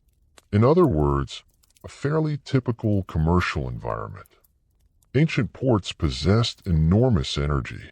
They were places of opportunity, places of risk, places where fortunes could be made or lost, sometimes within the same week. Among the busiest maritime powers were the Romans. The Roman Empire depended heavily upon shipping. Roads were important. Roman roads became famous. Historians discuss them constantly. The roads certainly deserve credit. The ocean possessed remarkable creativity in this regard. Yet despite every challenge, maritime trade continued expanding. Civilizations exchanged goods. Ideas crossed borders. Cultures influenced one another. And sailors remained at the center of it all. Mostly anonymous. Mostly forgotten. Yet absolutely essential. Without them, much of ancient history would have unfolded differently. Without them, distant societies might never have met. Without them, the ancient world would have been smaller, less connected, less dynamic, and perhaps a little less interesting. As evening approaches once more, shadows lengthen across the deck. The sea glows beneath fading sunlight. The crew prepares for another night, another watch, another journey beneath the stars. And somewhere ahead, beyond the horizon, await new challenges, strange beliefs, maritime legends, and the countless superstitions that sailors developed while spending their lives surrounded by one of the most unpredictable environments on Earth. Those stories await us in the next chapter. For now, our ship sails onward, steady, patient, and very much at the mercy of the sea. Evening settles across the sea once again. The sun slips beneath the horizon. The sky changes from gold to purple, and from purple to deep blue. Soon, darkness spreads over the water. The crew lights a few lanterns. Not many. Lanterns aboard wooden ships always demanded caution. After all, ancient sailors had enough problems already. Setting their own vessel on fire seemed like an unnecessary addition. The waves continue their endless rhythm against the hull, a sound so familiar that many sailors stop noticing it, at least consciously. Yet beneath this peaceful scene lies something else, something that accompanied sailors on nearly every voyage. Fear. Not the dramatic fear often shown in movies, not constant panic, not trembling terror. Quieter fear. Patient fear, the sort that settles into the back of the mind and remains there, waiting. Ancient sailors lived alongside uncertainty, and uncertainty creates questions. Questions create anxiety. Anxiety creates explanations, and when explanations are unavailable, humans become remarkably creative. This creativity gave birth to countless maritime superstitions. Some were harmless, some were strange, some were oddly specific, and many survived for centuries. Because life at sea encouraged superstition in ways few other professions could match. Think about it. A farmer plants crops. A blacksmith works metal. A carpenter builds furniture. Results are visible. Causes and effects are relatively easy to understand. A sailor enters an enormous, unpredictable environment filled with storms, hidden hazards, strong currents, and endless unknowns. Under those conditions, people naturally search for patterns. Sometimes real patterns, sometimes imaginary ones, and sometimes patterns that existed entirely because the human brain dislikes uncertainty. Ancient sailors became experts at finding meaning in almost everything. Bird behavior, cloud formations, dreams, unexpected noises, unusual weather. Random coincidences. All could become signs. All could become warnings. All could become omens. The sea inspired this way of thinking, perhaps because it remains so difficult to control. When people cannot control events, they often attempt to predict them. And when prediction fails, superstition enters the conversation. For example, many sailors believed certain actions brought bad luck. Exactly which actions varied depending upon culture and region. But the underlying idea remained remarkably consistent. The universe somehow was paying attention. And the universe could apparently become offended by surprisingly minor things. A dropped object. An unfortunate word. A forgotten ritual. Human beings have always suspected that fate possesses a strange sense of humor. Ancient sailors were no exception. One particularly common source of superstition involved dreams. Dreams fascinated ancient people. Across many civilizations, dreams were viewed as meaningful messages, perhaps divine messages, perhaps warnings, perhaps glimpses of the future. A sailor who experienced a troubling dream before departure might become deeply uneasy. Crew members discussed dreams, interpreted symbols, shared stories. Some captains even delayed departures because of ominous signs. Modern business managers generally prefer scheduling decisions based upon practical considerations. Ancient sailors occasionally consulted dreams. Different management philosophies, certainly, but understandable given the circumstances. The sea felt mysterious. Dreams felt mysterious. The two combined naturally. Then there were omens. Ancient sailors loved omens. Or perhaps loved is not quite the right word. Obsessed over might be more accurate. Birds served as particularly important indicators. Seabirds often suggested nearby land. Their appearance could inspire confidence.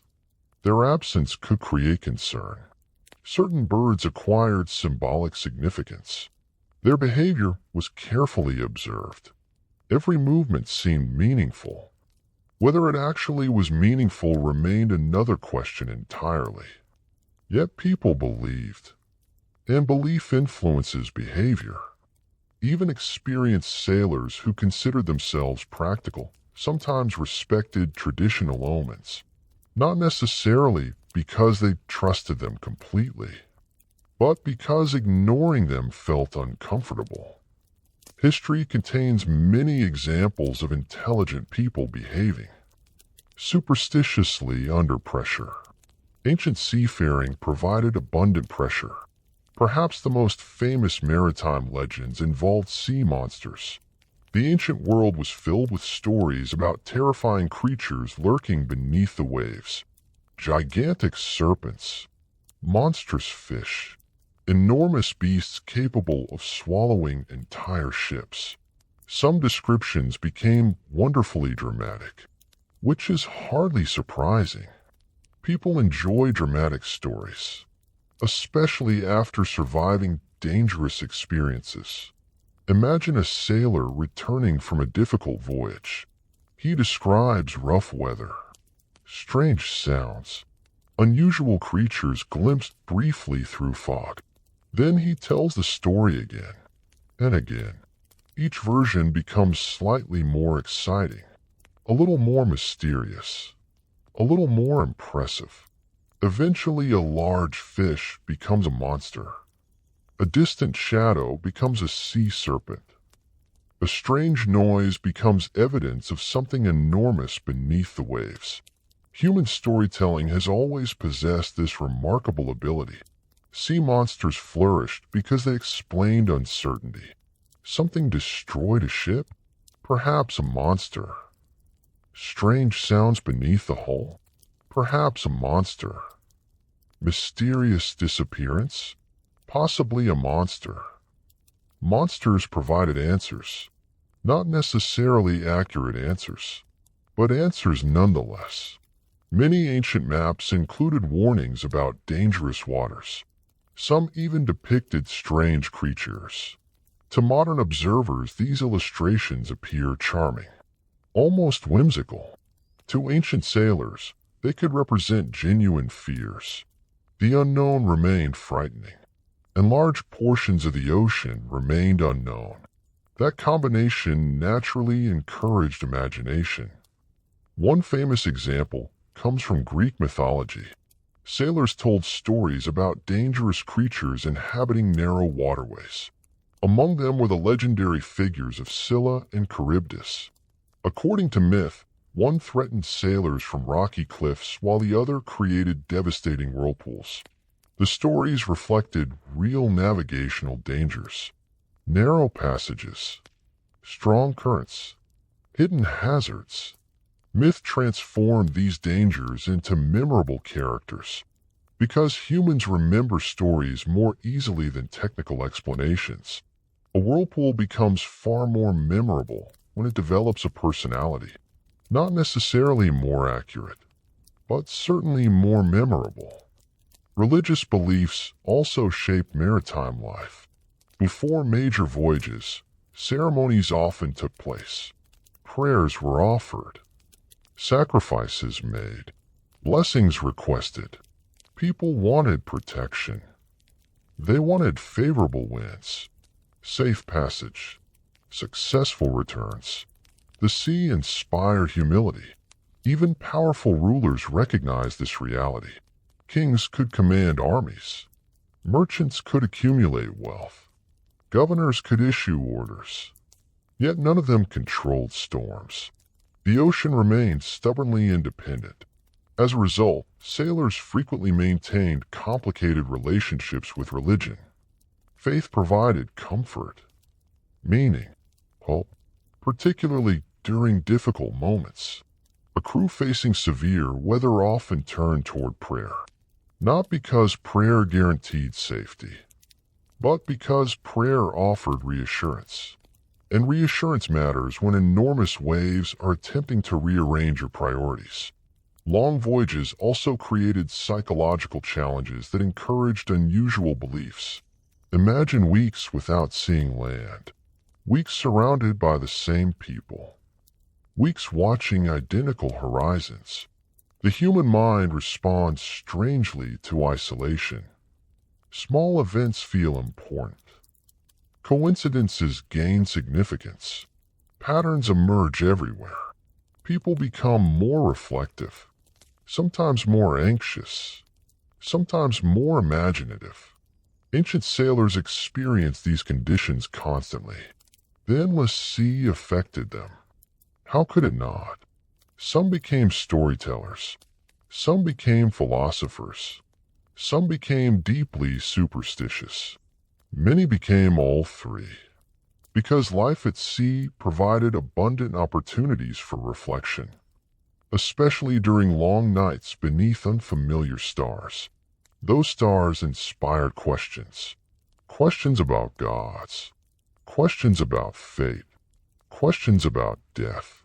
Questions about what waited beyond known horizons. Ancient sailors often lived closer to uncertainty than most people. Every voyage reminded them how fragile life could be. One storm, one mistake, one unlucky moment. Everything could change. Yet despite these realities, they continued sailing. That may be the most remarkable part of the story. Not the monsters, not the myths, not the omens, the persistence. Again and again, sailors climbed aboard wooden ships and ventured into dangerous waters. Curiosity outweighed fear. Opportunity outweighed caution. The horizon continued calling, and people continued answering. As the night deepens around our vessel, the sea remains calm. The stars shine brightly overhead. The crew settles into familiar routines. A navigator studies the sky. A sailor whispers a quiet prayer. Another adjusts a rope. Somewhere in the darkness, waves roll endlessly toward distant shores. And beyond those shores lie more stories. Stories of extraordinary voyages. Stories of explorers who crossed unimaginable distances. Stories of ancient mariners who ventured farther than anyone thought possible. Those stories await us in the next chapter. For now, the ship drifts onward beneath a sky filled with stars, superstitions, and the countless hopes of the people who trusted their lives to the sea. The night passes slowly. Above us, countless stars continue their ancient journey across the heavens. Below, the sea rolls endlessly onward. The ship creaks softly. The sails whisper in the wind. And somewhere beyond the darkness, dawn waits patiently. Ancient sailors became very familiar with waiting. Waiting for favorable winds. Waiting for storms to pass. Waiting for land to appear. Waiting for home. Life at sea often moves slowly, until suddenly it did not. Then everything happened at once. Such was the rhythm of maritime history. Long stretches of routine interrupted by moments that changed lives forever. And nowhere was this pattern more visible than in the great voyages of the ancient world. Because while many sailors spent their careers following familiar routes, others ventured farther. Far beyond ordinary trade networks, far beyond comfortable knowledge, far beyond the places marked clearly on maps. These explorers entered regions that remain mysterious to most people, and in doing so, they gradually expanded humanity's understanding of the world. Not all at once, not dramatically, but voyage by voyage, generation by generation. The process was slow. Ancient exploration lacked the speed we associate with modern discovery. There were no satellite images, no aerial surveys, no instant communication. Knowledge moved at the speed of ships, which meant progress often required extraordinary patience. A sailor might spend months gathering information, then months returning home, then years sharing what he had learned. The world became larger and smaller simultaneously. Larger because people discovered new places. Smaller because connections increased. One of the greatest challenges facing ancient explorers was uncertainty. Today, even remote regions often appear on maps. Ancient navigators enjoyed no such luxury. Many coastlines remained poorly documented. Distances were uncertain. Geography was imperfectly understood. Rumors frequently replaced facts, and rumors, while entertaining, rarely make ideal navigational tools. Imagine preparing for a voyage toward lands that few people have seen.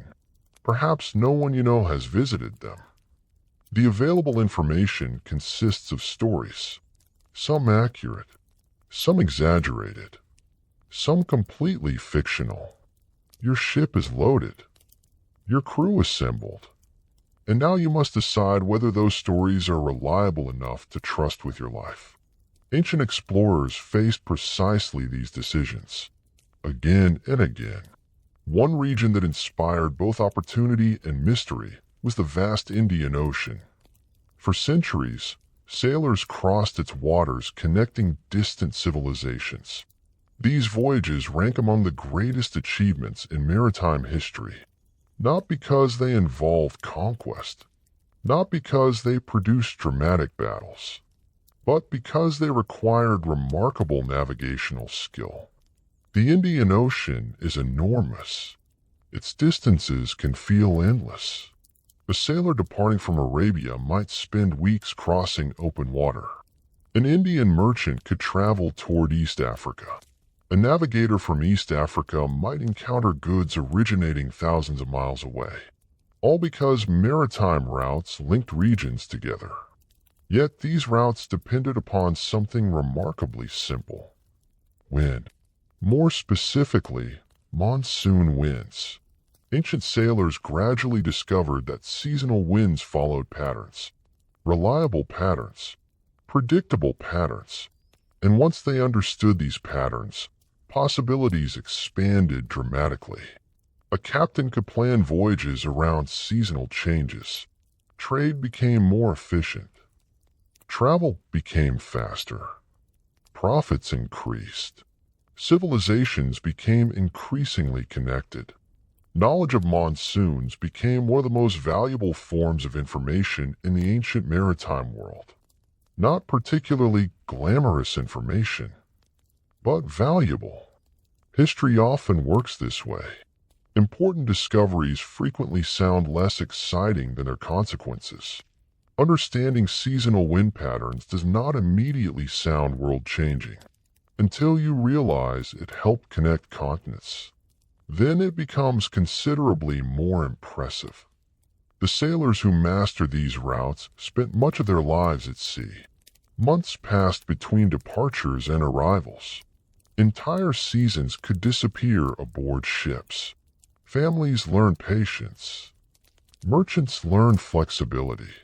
And sailors learned that schedules remain suggestions rather than guarantees.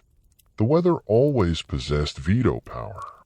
Another remarkable example of ancient exploration involves journeys along the coast of Africa. These voyages pushed beyond regions familiar to many Mediterranean civilizations. The farther explorers traveled, the fewer reliable descriptions existed. Every new harbor offered potential discoveries. Every unfamiliar coastline introduced uncertainty. Among the most intriguing figures associated with these explorations was the Carthaginian navigator Hanno. His voyage survives only in fragments. Enough information remains to fascinate historians, not enough to eliminate debate, which, from a historian's perspective, is both exciting and mildly frustrating. Hanno appears to have sailed far down the western coast of Africa. How far remains uncertain. Some scholars argue for one distance. Others suggest another. The evidence leaves room for discussion. And discussion has flourished for centuries. Regardless of the exact route, the voyage demonstrates something important. Ancient sailors were not merely hugging coastlines close to home. Some undertook ambitious expeditions into regions largely unknown to their contemporaries. Such voyages required courage, but courage alone was insufficient. Exploration also demanded leadership, discipline, planning, and a willingness to continue despite uncertainty. Imagine standing on the deck of one of Hanno's ships. Every day reveals unfamiliar territory. The coastline changes. The climate changes. The people encountered change. Even the stars gradually appear different. The farther south one travels, the more noticeable these differences become. Ancient sailors recognized such changes, and many found them astonishing. For people accustomed to familiar landscapes, encountering entirely new environments could feel almost magical. The world seemed larger than expected. A realization humanity has experienced repeatedly throughout history. Meanwhile, merchants continued expanding trade routes throughout Asia. Goods moved across enormous distances. Spices traveled. Textiles traveled. Precious stones traveled. Ideas traveled. Religions traveled. Technologies traveled. Ships carried far more than cargo. They carried culture itself. A merchant unloading goods in one port might unknowingly introduce new concepts alongside merchandise. This exchange transformed societies. Not instantly, gradually, but powerfully. The sea became one of history's greatest highways for cultural exchange, a role it continues playing today. Of course, long-distance voyages remained dangerous. The farther sailors traveled, the more complicated logistics became. Food supplies required careful management. Fresh water remained essential. Equipment demanded maintenance. Morale required attention. And illness remained a constant concern. There were no convenient resupply stations in the middle of the ocean. A mistake made at the beginning of a voyage might become catastrophic weeks later. Ancient captains understood this reality. Preparation mattered. Experience mattered. Good judgment mattered. And luck, once again, remains surprisingly important. Luck appears frequently in maritime history because so many variables remain beyond human control. A favorable wind could save weeks of travel. A storm could destroy months of planning. A healthy crew could achieve remarkable things. Disease could undermine everything. Ancient sailors knew this, which helps explain why many became both practical and superstitious simultaneously. They trusted skill, but they also respected fortune. The combination made sense. The sea encouraged humility. Even successful captains rarely believed themselves invincible. Those who did often received memorable corrections from reality. History contains many such examples, some of them extremely brief. As dawn finally begins to break, pale light spreads across the horizon. The stars fade. The sea changes color once again. The crew emerges from the shadows of night. Another day begins. Another opportunity to continue the journey. And that journey for ancient explorers never truly ended. Every successful voyage revealed new possibilities. Every discovery suggested additional questions. Every horizon concealed another horizon beyond it. The world remained vast, and curiosity remained powerful. Perhaps that is why sailors continued venturing into dangerous waters, not merely for wealth, not merely for glory, but because humans possess an enduring desire to know what lies beyond the horizon. A desire strong enough to overcome fear, strong enough to challenge uncertainty, strong enough to carry fragile wooden ships across enormous seas. Ahead of us still lie some of the most remarkable chapters in maritime history. The rise of powerful naval empires, the evolution of shipbuilding, the extraordinary technologies that helped sailors survive, and the enduring legacy of the men and women whose lives became intertwined with the sea. Those stories await us in the next part of our voyage. For now, the morning sun climbs slowly above the water. The sails fill with fresh wind, and our ancient ship continues onward into another day on the endless sea. Morning sunlight spreads across the sea. The water sparkles beneath a sky almost entirely free of clouds. For once, the horizon looks welcoming, friendly even. Though ancient sailors would have known better than to trust appearances, the sea often looked peaceful shortly before becoming extremely unreasonable. And so, as our vessel continues forward, the crew performs familiar tasks. Ropes are checked, sails adjusted, equipment inspected. Everything receives attention, because experienced sailors understood an important truth. Ships did not survive dangerous seas by accident. They survived because people worked constantly to keep them alive.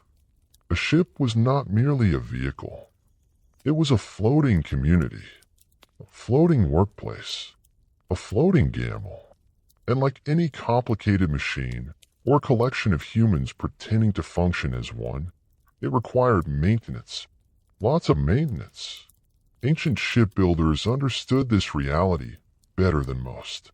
Long before modern engineering, they were solving remarkably difficult problems. How do you build a vessel strong enough to survive storms? How do you carry heavy cargo without sinking? How do you travel farther while remaining safe? These questions occupied generations of craftsmen. And slowly, over centuries, answers emerged. Not perfect answers. Ancient ships still sank with impressive regularity, but improvements accumulated. One innovation at a time.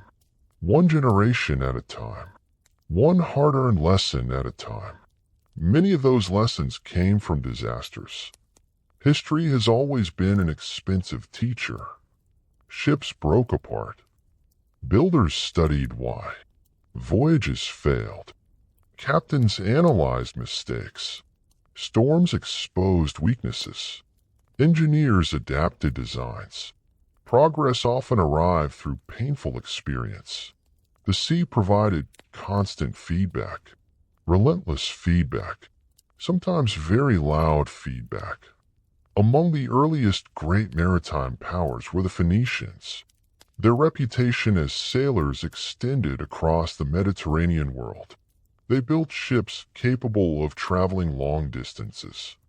They established colonies. They connected markets. And they accumulated wealth through maritime trade. Much of their success depended upon shipbuilding. A well-designed vessel represented a competitive advantage. It traveled farther, carried more cargo, survived more hazards. The difference between a good ship and a poor ship could determine whether a voyage generated profit or tragedy, a distinction sailors appreciated greatly. Phoenician shipbuilders became highly respected. Their vessels balanced strength and practicality. Not glamorous, not luxurious, but effective. And effectiveness mattered far more than appearance when giant waves were attempting to rearrange your plans. As centuries passed, shipbuilding techniques continued evolving. Different regions developed different designs. Local conditions influenced construction.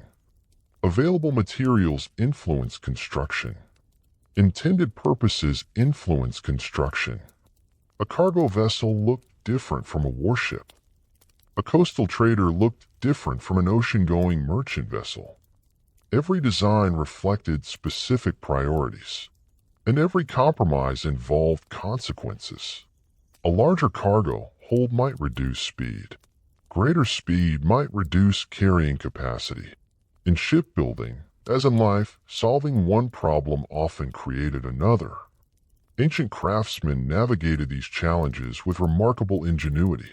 The Greeks, for example, developed vessels suited to both commerce and warfare. Maritime power became increasingly important. Control of sea routes meant access to trade. Access to trade meant wealth. And wealth frequently attracted political interest, a pattern repeated throughout history. Soon enough, powerful states recognized that ships could do more than transport goods.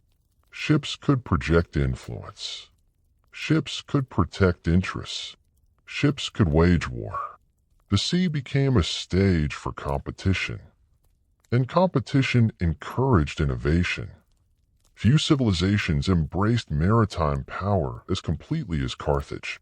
Located in North Africa, Carthage inherited the seafaring traditions of its Phoenician ancestors and expanded them dramatically. Its merchants traveled widely. Its fleets became formidable. Its economy depended heavily upon maritime connections. For generations, Carthaginian ships dominated large portions of Mediterranean trade. Their captains accumulated experience. Their navigators mastered routes. Their shipbuilders refined designs. Success reinforced success, at least for a while. History possesses an unfortunate habit of interrupting successful arrangements. Eventually, Carthage encountered a rival equally ambitious, Rome. Now, Rome is often associated with armies, legions, roads, conquests, and rightly so. The Romans excelled in many of those areas. But Rome also learned the importance of naval power, particularly when confronting Carthage. The resulting struggle transformed Mediterranean history. One of the most remarkable aspects of this rivalry involved shipbuilding itself. According to ancient accounts, Rome initially lacked extensive naval experience compared with Carthage. The Romans were excellent organizers, however, and when faced with a challenge, they tended to respond with determination bordering occasionally on stubbornness. Sometimes successful stubbornness. sometimes expensive stubbornness, in this case successful. Roman shipbuilders studied captured enemy vessels. They learned quickly. They adapted. And before long, Rome possessed fleets capable of challenging experienced maritime powers. This achievement required enormous effort. Building warships demanded resources: timber, labor, metal, time. Entire industries supported naval construction. Forests became strategic assets. Shipyards expanded. Thousands of workers contributed. Every vessel represented a significant investment, and every lost vessel represented a painful reminder of that investment. Naval warfare introduced additional challenges. Merchant ships primarily sought survival and efficiency. Warships pursued different objectives. Speed mattered. Maneuverability mattered. Crew coordination mattered. Ancient naval battles could be chaotic affairs, or as churned water. Commands echoed across decks. Ships maneuvered for position. Victory often depended upon training and discipline. A well-coordinated crew possessed enormous advantages, which meant sailors aboard military vessels trained constantly. The sea tolerated mistakes poorly. Enemy fleets tolerated them even less. Yet despite the attention devoted to warships, merchant vessels remained the true foundation of maritime civilization. Trade connected regions. Trade supported economies. Trade moved resources. And trade depended upon ordinary sailors completing extraordinary journeys. These sailors rarely appeared in heroic stories. They carried grain, wine, olive oil, textiles, ceramics, timber, the practical goods that sustained everyday life. Without them, cities struggled. Empires weakened. Commerce slowed.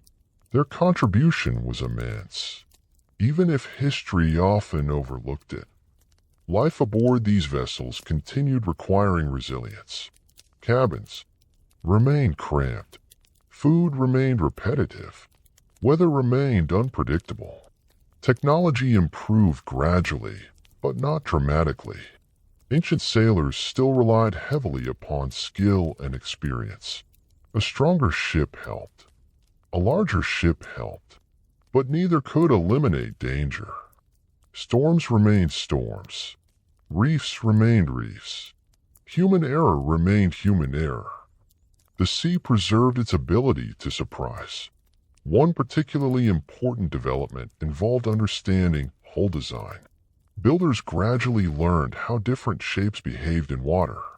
Some designs improved stability. Others improved speed. Knowledge accumulated through observation, trial and error, generations of practical experience. Modern naval architecture rests upon foundations built by countless anonymous craftsmen. Men whose names have disappeared from history, yet whose ideas survived. A fitting reminder that not all important people become famous. Many simply solve problems, and then history moves forward using their solutions. As afternoon approaches, our own ship benefits from centuries of accumulated knowledge. Its design reflects lessons learned by sailors long ago. Lessons purchased through success and through failure. Mostly through both. The crew may not consciously think about these innovations. People rarely think about technologies that function properly. But every plank, every rope, every sail represents knowledge passed across generations. Knowledge earned through risk. Knowledge earned through experience. Knowledge earned upon dangerous seas. The ocean itself remains unchanged. The same waves rise and fall. The same winds blow. The same storms gather beyond distant horizons. What changes are the people confronting those challenges? They learn, improve, then pass those improvements forward. This process transformed ancient seafaring. Not overnight, not dramatically, but steadily, a little farther, a little safer, a little more capable with each passing century. As evening begins its slow approach, sunlight softens across the water. The crew continues working. The ship continues moving. And somewhere beyond the horizon await new challenges and new discoveries. Because despite every advancement, ancient sailors still faced one enormous problem: the sea itself. A problem that never truly disappeared, only became slightly more manageable. In the next chapter of our voyage, we will explore the daily lives of sailors in greater detail, their routines, friendships, fears, hardships, and the strange floating communities that developed aboard ships spending months far from land. For now, the wind remains steady. The vessel remains strong, and our journey across the ancient world continues beneath a sky slowly turning gold with the approach of evening. The sun is beginning to set once again. Warm light spreads across the sea. The waves glow gold for a few brief moments before darkness slowly returns. Our ship continues its endless journey. The sails remain full. The crew remains busy. And somewhere beyond the horizon, another night awaits. At this point in our voyage, we have crossed dangerous waters. We have survived storms. We have encountered pirates, merchants, explorers, and ambitious captains. We have followed trade routes stretching across continents. But tonight we are going to slow down, because history often focuses on dramatic moments, battles, disasters, great discoveries, the sort of events that attract attention. Yet most people throughout history did not spend their lives participating in dramatic moments. Most people simply lived, worked, ate, slept, complained, repeatedly. Ancient sailors were no different. The vast majority of their lives were spent not in heroic adventure, but in routine. And that routine was surprisingly difficult. Imagine waking before sunrise. The air is damp. The deck beneath you is hard. Your back hurts. Something smells unpleasant. In fairness, several things probably smell unpleasant. Ancient ships were not famous for comfort. The average sailor did not enjoy a private cabin, or a comfortable mattress, or even reliable personal space. Privacy aboard ship was a rare luxury.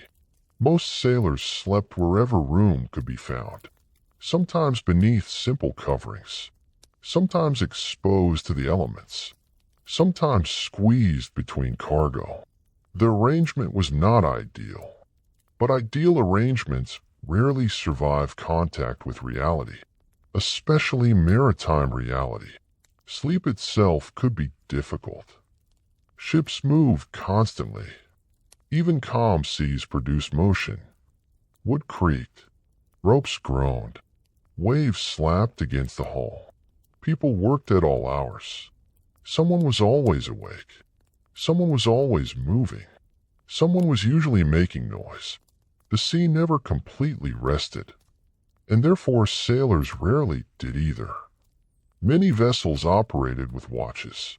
Groups of sailors rotated duties throughout the day and night. While one group rested, another worked. Then they changed places. The cycle continued endlessly. This system ensured that ships remained functional at all times. Unfortunately, it also ensured that uninterrupted sleep remained something of a fantasy. Ancient sailors learned to rest whenever opportunities appeared, a useful skill, one still practiced by sailors today. After waking, work began almost immediately, because ships required constant attention. Saltwater damaged equipment. Wind strained sails. Ropes wore down. Wood expanded and contracted. Small problems developed continuously, and small problems ignored at sea often became large problems later. very large problems, potentially sinking-size problems. Therefore, maintenance became a daily responsibility. Sailors inspected equipment, checked rigging, made repairs, cleaned surfaces, organized cargo, prepared supplies. The work never truly ended. The ocean was remarkably effective at creating new tasks. Then there was food, a subject that occupied considerable attention aboard ships, as it tends to do everywhere. Ancient sailors spent significant portions of their lives thinking about food, mostly because good food was difficult to obtain during long voyages. Fresh ingredients disappeared quickly. Bread hardened. Water became stale. Salted meat remained edible, but rarely exciting. Dried fish appeared frequently, often more frequently than anyone wanted. Meals focused on practicality rather than pleasure. Nutrition mattered. Flavor was optional. Modern restaurants compete to create memorable dining experiences. Ancient sailors generally hoped their food would not make them sick. Different standards, different expectations. Some voyages included cooks, others did not. Even when cooks were present, resources remained limited. No one aboard expected culinary masterpieces. A successful meal was one that kept everyone alive. A modest goal, perhaps, but an important one. Fresh water remained even more valuable. Water determined how long voyages could continue. Without enough water, plans became irrelevant. Trade opportunities became irrelevant. Destinations became irrelevant.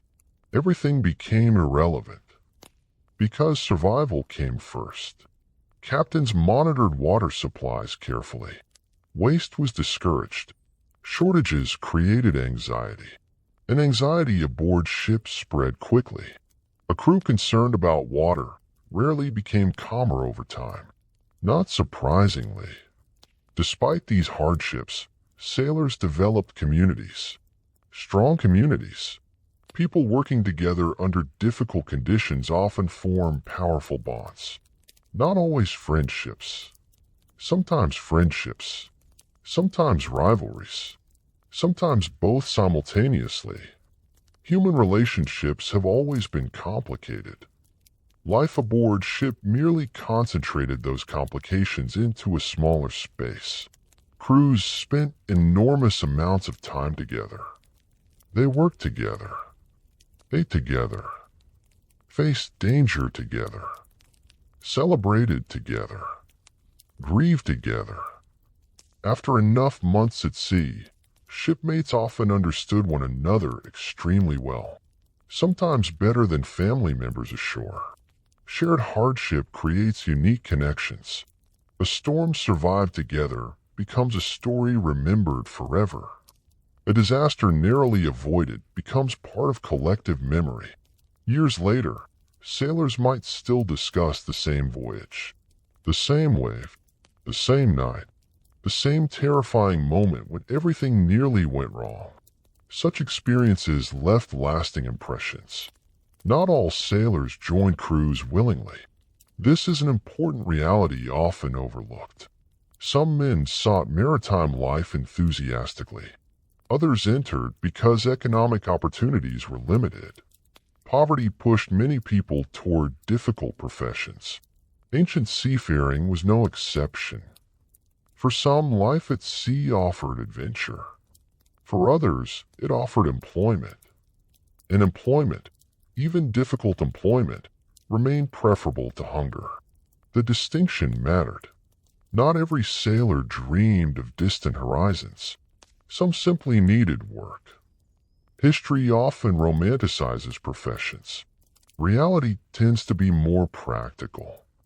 Many sailors were ordinary people attempting to earn a living.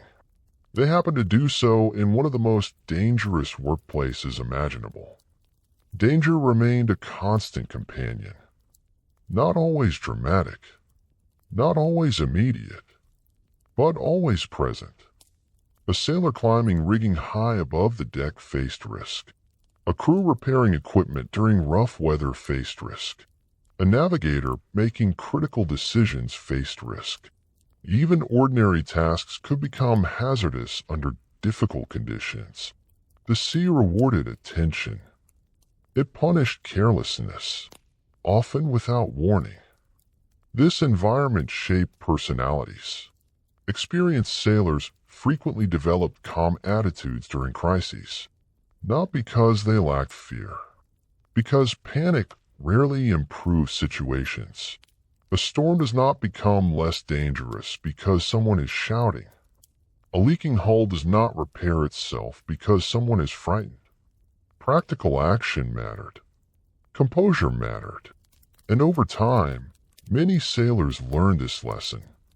At least most of the time. They remain human after all. Humans occasionally panic. History contains plenty of evidence. Entertainment aboard ship was limited. Very limited. Long before movies, radio, podcasts, or mobile phones, sailors created their own entertainment. Stories became important. Songs became important. Conversations became important.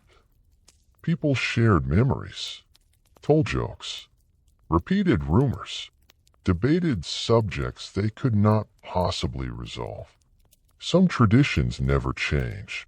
Storytelling occupied a special place within maritime culture. The sea naturally produced stories. Strange weather, unusual animals, foreign ports, near disasters, mysterious encounters. Every voyage generated material. Some stories remained accurate. Others improved considerably with repeated telling. The line between history and storytelling occasionally became blurry, a phenomenon historians continue encountering centuries later. Night often brought reflection. A sailor standing watch beneath the stars possessed ample time to think. About family, about home, about the future, about mistakes, about hopes, about fears. The endless sea encouraged introspection. There were few distractions, few interruptions, only darkness, water, and thought. For some sailors, these quiet moments became treasured experiences. For others, they became difficult ones. Homesickness affected many crews. Months away from home tested emotional endurance. A sailor might miss births, miss weddings, miss funerals, miss entire chapters of life.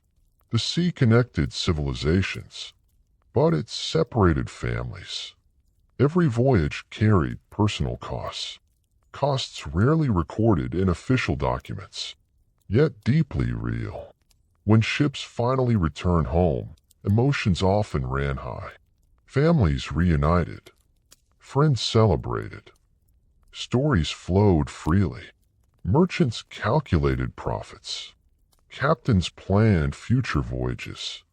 And sailors enjoyed something they had been missing for months. Solid ground. People who spend enough time at sea develop a profound appreciation for land, particularly land that remains stationary. The earth beneath one's feet suddenly feels like a remarkable invention. Ancient sailors certainly thought so. Yet many returned to the sea again, despite storms, despite discomfort, despite danger, despite uncertainty. Something continued drawing them back. Opportunity, perhaps. Curiosity, perhaps. Habit, perhaps. Most likely a combination of all three. Because the sea became part of who they were. Not merely a workplace. Not merely a route. A way of life. As darkness settles around our vessel once more, lantern light flickers gently across the deck. The crew prepares for another night. Some will sleep. Some will stand watch. Some will stare into darkness and think about distant homes. The waves continue their endless rhythm. The stars emerge overhead, and somewhere beyond the horizon, new challenges await. For ancient sailors, they always did. In the next chapter, we will explore the ports and cities that depended upon these mariners, the bustling harbors, wealthy marketplaces, and multicultural crossroads where goods, ideas, and people from across the ancient world came together. For now, our ship continues forward, a small wooden world floating between sea and sky, carrying its crew through another night upon the endless water. The night gradually gives way to morning. Once again, pale light appears on the horizon. The stars begin their slow retreat. The sea changes from black to gray, and then from gray to silver. Our ship has been sailing for many days now. The crew has settled into familiar routines. The sails are weathered. The ropes are worn smooth by countless hands. And somewhere ahead, at long last, lies land. Not merely a coastline, not merely a fishing village, but one of the great ports of the ancient world. A place where ships arrive from distant horizons. A place where fortunes are made. A place where languages, cultures, religions, and ambitions collide. For ancient sailors, few sights inspired greater happiness than the appearance of a harbor after a long voyage. Today, people often speak romantically about the sea. Ancient sailors frequently spoke romantically about not being on the sea. After weeks or months aboard a ship, the sight of stable ground could feel almost miraculous. Land did not move. Land did not sink unexpectedly. Land rarely attempted to throw people overboard. These were qualities sailors deeply appreciated. As our vessel approaches the harbor, activity becomes visible. Ships crowd the waterfront. Small boats dart between larger vessels. Workers move cargo. Merchants negotiate. Dock workers shout instructions. Animals are loaded and unloaded. The entire harbor seems alive. And in many ways it is.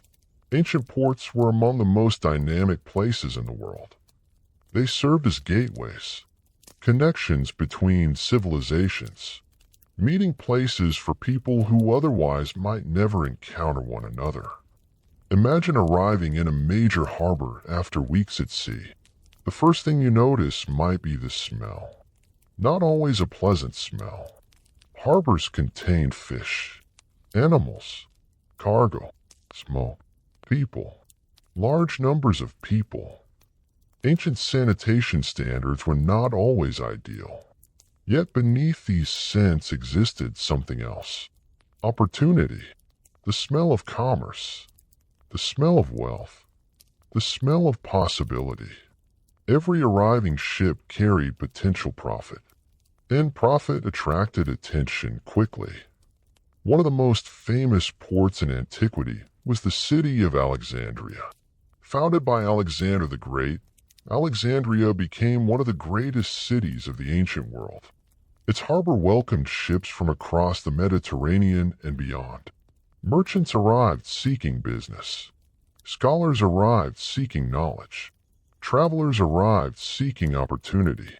And sailors arrived seeking dry land, fresh food, and perhaps a brief break from being tossed around by waves. Alexandria represented the interconnected nature of the ancient world. Goods flowed through its markets. Ideas flowed through its libraries. People flowed through its streets. The city became a crossroads of civilizations, a place where cultures met and influenced one another.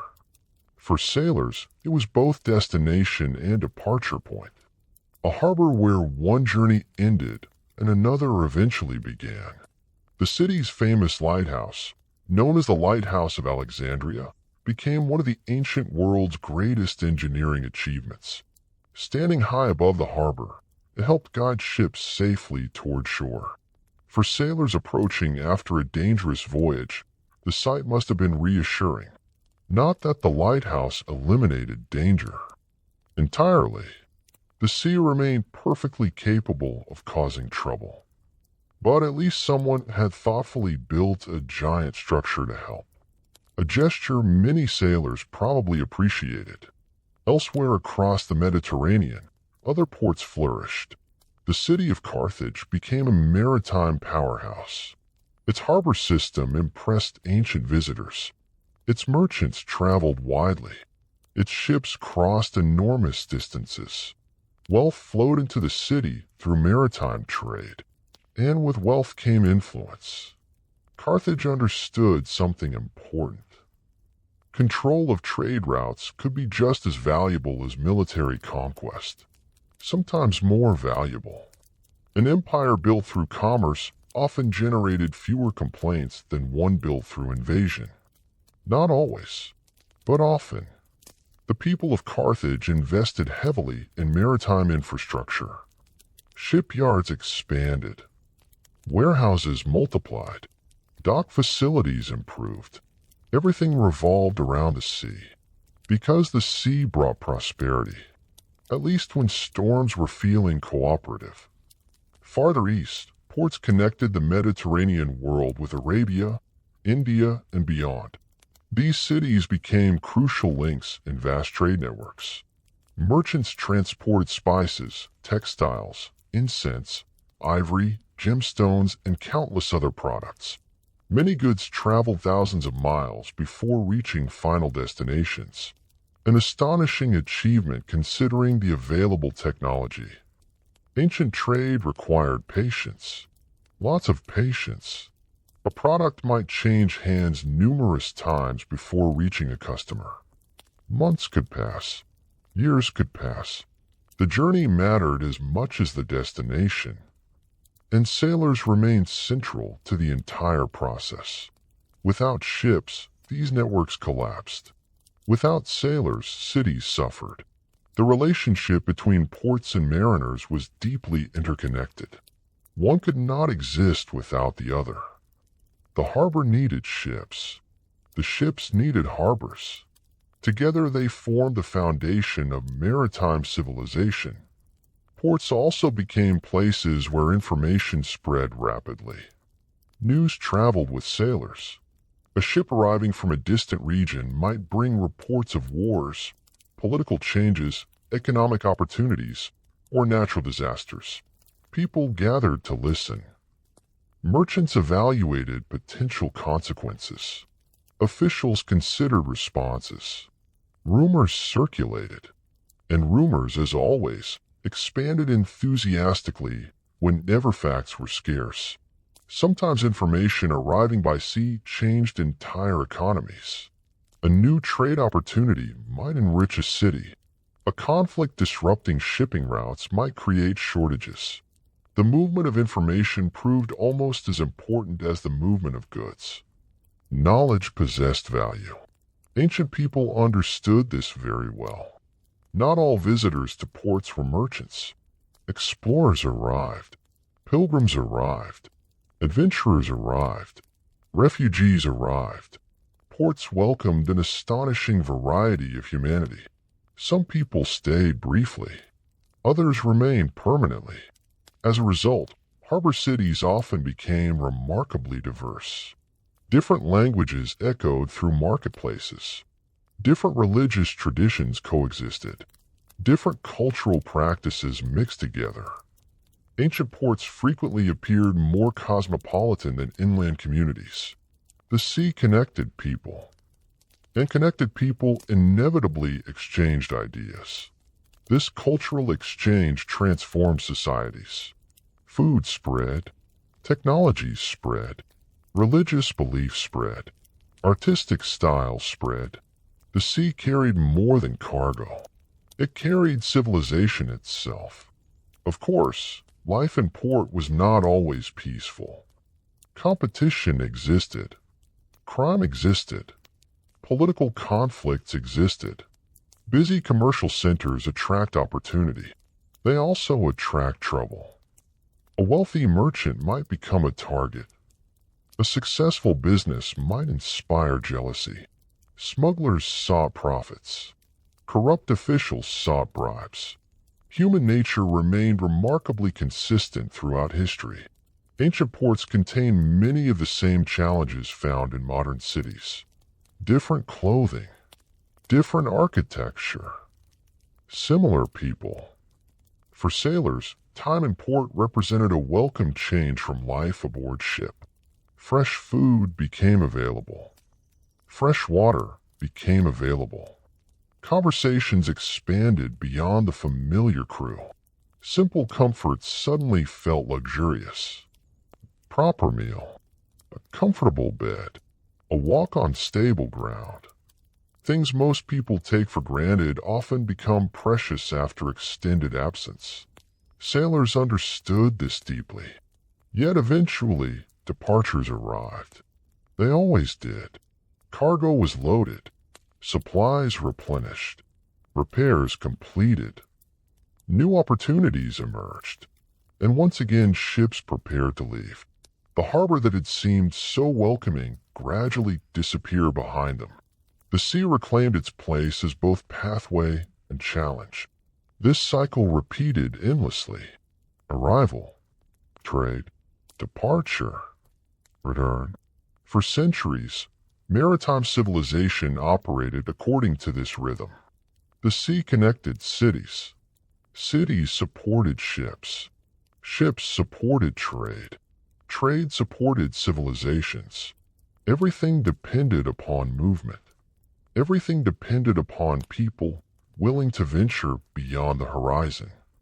As the afternoon sun shines over our own vessel, the great harbor behind us slowly fades into the distance. The crew returns to familiar routines. The sails fill with wind. Open water stretches ahead. Once more, we are between worlds. No longer in port. Not yet at the next destination. Exactly where sailors spent much of their lives. Between one shore and another. Between one chapter and the next. And in the next chapter of our journey, we will follow the ancient navigators themselves, the remarkable men who learned to read stars, currents, winds, birds, and waves with extraordinary skill, transforming the vast and dangerous ocean into something that could actually be crossed. For now, the coastline grows smaller behind us. The sea grows larger ahead, and our long voyage continues beneath the endless sky. The harbor has disappeared behind us. Land is no longer visible. Once again, our ship floats upon an endless expanse of water. The sea stretches toward every horizon. Above, the sky appears equally vast. There are no roads here. No signposts. No landmarks conveniently placed every few miles. No helpful voice announcing, in 300 yards, turn left. Ancient sailors would probably have appreciated such assistance. Instead, they had something else. Observation, experience, memory, and occasionally what could only be described as astonishing confidence. Because navigating across open water without modern technology required a remarkable degree of skill, or at least a remarkable willingness to pretend one knew exactly where one was going. Sometimes both. As our ship moves steadily through the afternoon, one crew member receives particular attention. The navigator. Every vessel depended upon sailors, but every voyage depended upon navigation. A ship could be strong. The crew could be experienced. Supplies could be plentiful. Yet if the navigator became lost, none of those advantages mattered very much. Being well equipped while traveling in the wrong direction remains an inefficient strategy. Ancient navigators spent years developing their craft. Knowledge accumulated slowly. Most learning occurred through experience. A younger sailor observed an older sailor. Lessons passed from one generation to the next. There were no navigation schools issuing certificates. No online courses. No instructional videos.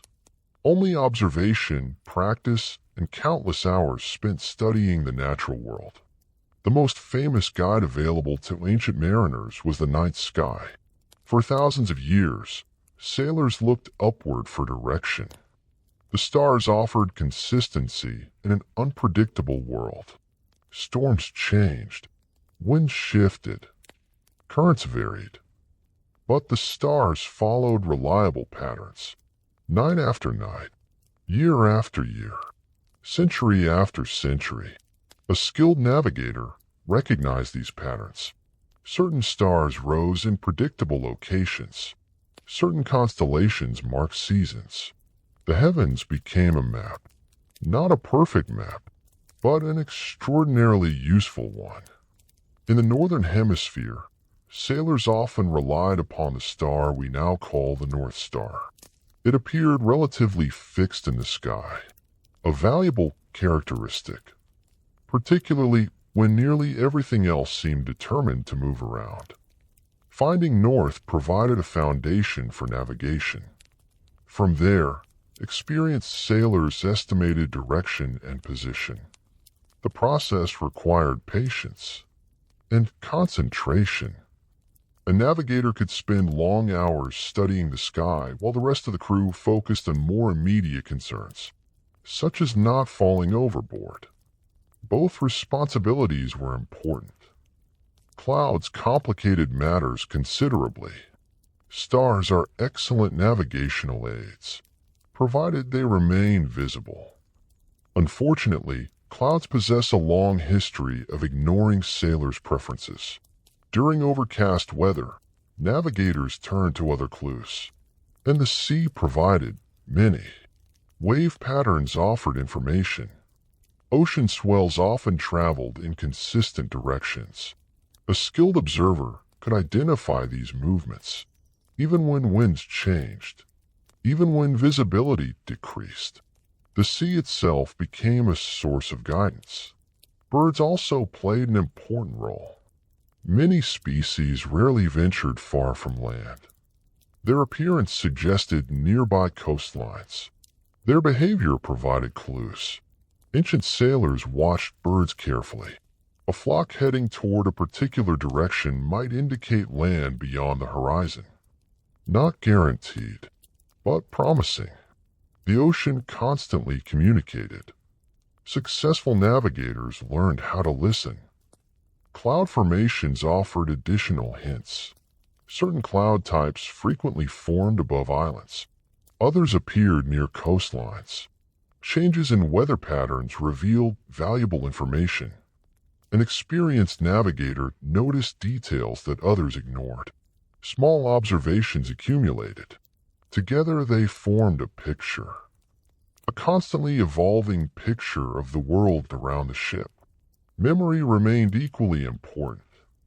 Ancient navigators memorized routes, distances, landmarks, seasonal conditions, dangerous areas, safe harbors. The amount of information stored in their minds could be extraordinary. A veteran navigator might remember voyages completed decades earlier, a particular current, a hidden reef, a difficult harbor entrance. Knowledge became survival, and survival encouraged careful attention. Not every navigator succeeded. History contains countless examples of navigational mistakes. Some were minor.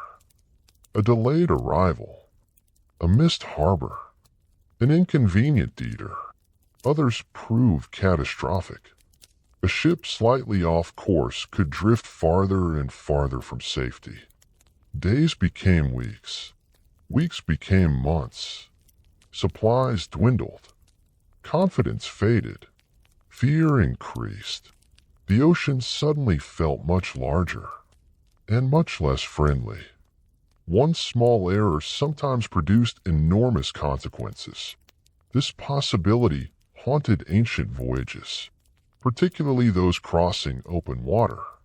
Imagine standing aboard a ship where nobody is entirely certain of its location. The horizon looks identical in every direction. The stars are hidden. Food supplies are shrinking.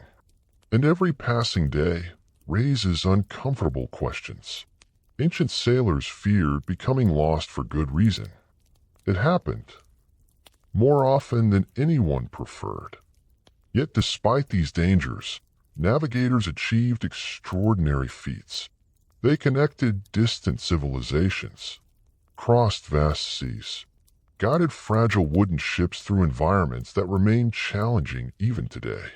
Many accomplished this with little more than observation, experience, and determination. An impressive achievement by any standard. As evening approaches, our navigator studies the sky once more. The first stars begin appearing overhead. Familiar companions, reliable guides. The crew continues working quietly. The ship moves steadily forward. Somewhere ahead lies another destination, another harbor, another chapter in the long story of ancient seafaring. And somewhere beyond that destination lies another horizon waiting to be explored. Because for sailors, the horizon was never truly an ending. It was merely the beginning of whatever came next. The sea darkens. The stars multiply. The wind remains steady. And our voyage continues into the night. The stars shine brightly above us. The sea is calm tonight. Only the steady sound of water against the hull breaks the silence. Our ship glides through the darkness with reassuring confidence. At least, it appears reassuring from a distance. But ships are like many human institutions. They often look far more organized from the outside than they actually are. Because beneath the peaceful appearance of any vessel existed something remarkably complicated. People. And wherever people gather together for long periods of time, especially under stressful conditions, complications eventually appear. Ancient ships were no exception. In fact, they were almost perfect environments for conflict. Limited space, limited privacy, limited comfort, constant danger, months away from home, uncertain futures. If someone were attempting to design a system specifically intended to create tension, they might accidentally invent an ancient sailing vessel. Yet despite these challenges, ships usually functioned. Most voyages did not end in chaos. Most crews performed their duties. Most captains maintained authority. The fact that maritime trade flourished for centuries demonstrates this clearly. Still, maintaining order required effort. A great deal of effort. Because discipline at sea was not a luxury. It was a necessity. A ship could survive bad weather. A ship could survive equipment failure. A ship could survive navigational mistakes. But a ship divided against itself faced a very different kind of danger. One that could become fatal surprisingly quickly. Imagine a vessel hundreds of miles from land. A storm appears. The crew must work together. Every rope matters. Every sail matters. Every decision matters. If sailors refuse orders or argue constantly, disaster follows. The sea does not pause while people settle personal disagreements. The waves continue arriving regardless. Ancient captains understood this reality, which explains why many became strict leaders, sometimes extremely strict leaders, not always because they enjoyed authority, though some certainly did. History contains no shortage of individuals who became rather fond of giving orders, but many captains recognized that discipline improved survival. A coordinated crew possessed advantages.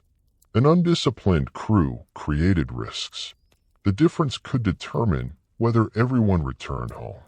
Leadership aboard ancient ships varied enormously. Some captains inspired loyalty. Others inspired fear. A few somehow managed both simultaneously. The best leaders generally understood their crews. They knew who could be trusted, who worked hard, who possessed valuable skills, who required supervision. Experience taught these lessons. A captain who ignored such realities often encountered problems later, usually at inconvenient moments. The sea displayed a remarkable preference for introducing difficulties at inconvenient moments. A good captain balanced authority with practicality. Orders needed to be obeyed, but sailors also needed respect, at least some respect. An exhausted, mistreated crew rarely performs at its best. Ancient leaders who understood this often enjoyed greater success. Those who did not sometimes discovered that unhappy sailors could become surprisingly creative, particularly when expressing dissatisfaction. Mutiny represented the greatest threat to a captain's authority. The word itself carries dramatic associations, images of rebellion, conflict, desperate confrontations, and while some mutinies certainly fit those descriptions, the reality was often more complicated. Mutiny rarely appeared suddenly. It usually developed gradually.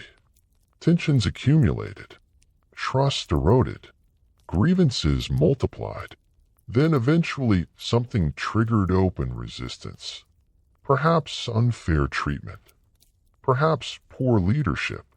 Perhaps dangerous decisions. Perhaps simple desperation. By the time mutiny occurred, underlying problems often existed for quite some time.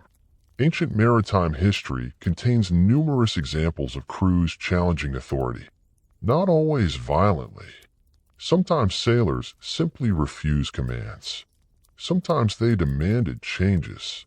Sometimes they insisted upon returning home. A captain might possess legal authority, but a crew possessed practical power, especially when far from civilization. A ship required cooperation. Without it, even the strongest captain became vulnerable. This created an interesting balance. Captains commanded ships, yet they also depended upon the people following those commands. Neither side could function entirely without the other. Many successful voyages relied upon this fragile partnership. Punishments aboard ships could be severe. Modern workplaces generally discourage solving management issues through physical punishment. Ancient societies often adopted different approaches.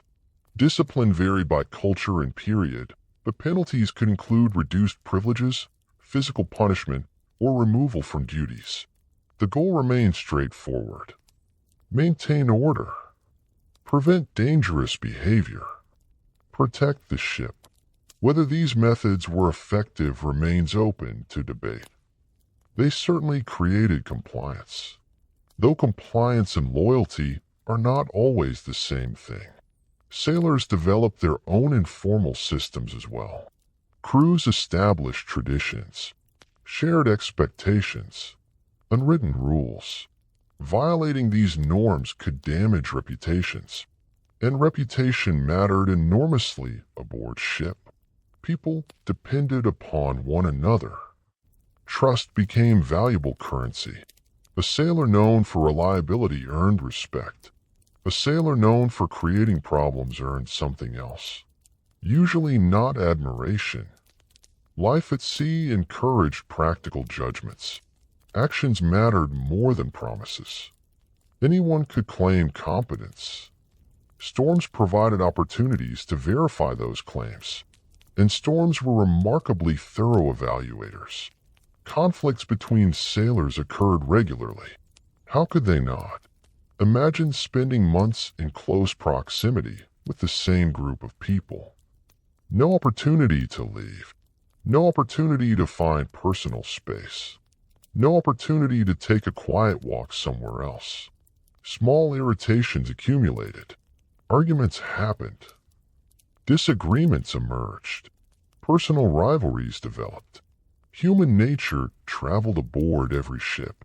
Some conflicts involved work. Others involved personality. Some involved misunderstandings.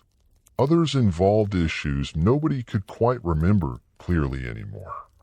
Yet somehow the argument continued. A timeless human tradition. Experienced crews learned to manage these tensions, not eliminate them. That would have been impossible. but manage them, because survival required cooperation. A sailor might dislike another crew member intensely, yet still rely upon him during emergencies. The sea encouraged practical relationships. Feelings mattered. Competence mattered more. One particularly interesting aspect of maritime life involved the development of camaraderie. Shared hardship creates powerful bonds. People who survive storms together often remember one another forever. The same was true for ancient sailors. A difficult voyage became part of a crew's collective identity. Stories emerged. Memories formed. Experiences connected people. Years later, sailors might still discuss a particular storm or crisis, not because it was pleasant, because it was meaningful. Surviving danger together creates connections difficult to replicate elsewhere. These connections often help maintain order. A crew that trusted one another functioned better. A crew that functioned better survived more effectively. And survival remained everyone's primary objective. Most sailors cared less about glory than historians sometimes assume. They wanted wages, food, safe passage, and eventually a return home. Perfectly reasonable goals. The sea complicated all of them. As midnight approaches, our vessel continues moving steadily through calm water. The crew on watch scans the darkness. Most of their companions sleep, or attempt to sleep. A captain reviews plans for tomorrow. A navigator studies familiar stars. And beneath the quiet surface of shipboard life, countless relationships continue evolving. Friendships, rivalries, partnerships, disagreements, all the ordinary complexities of human society, compressed into a floating, wooden world far from land. That may be one of the most fascinating aspects of ancient ships. They were not merely machines. They were communities. Temporary communities, perhaps, but communities nonetheless. Every voyage became a small society drifting across dangerous seas, a society that succeeded only when enough people worked together. Not perfectly, not harmoniously, but sufficiently, and often that was enough. The stars continue their slow movement overhead. The wind remains favorable.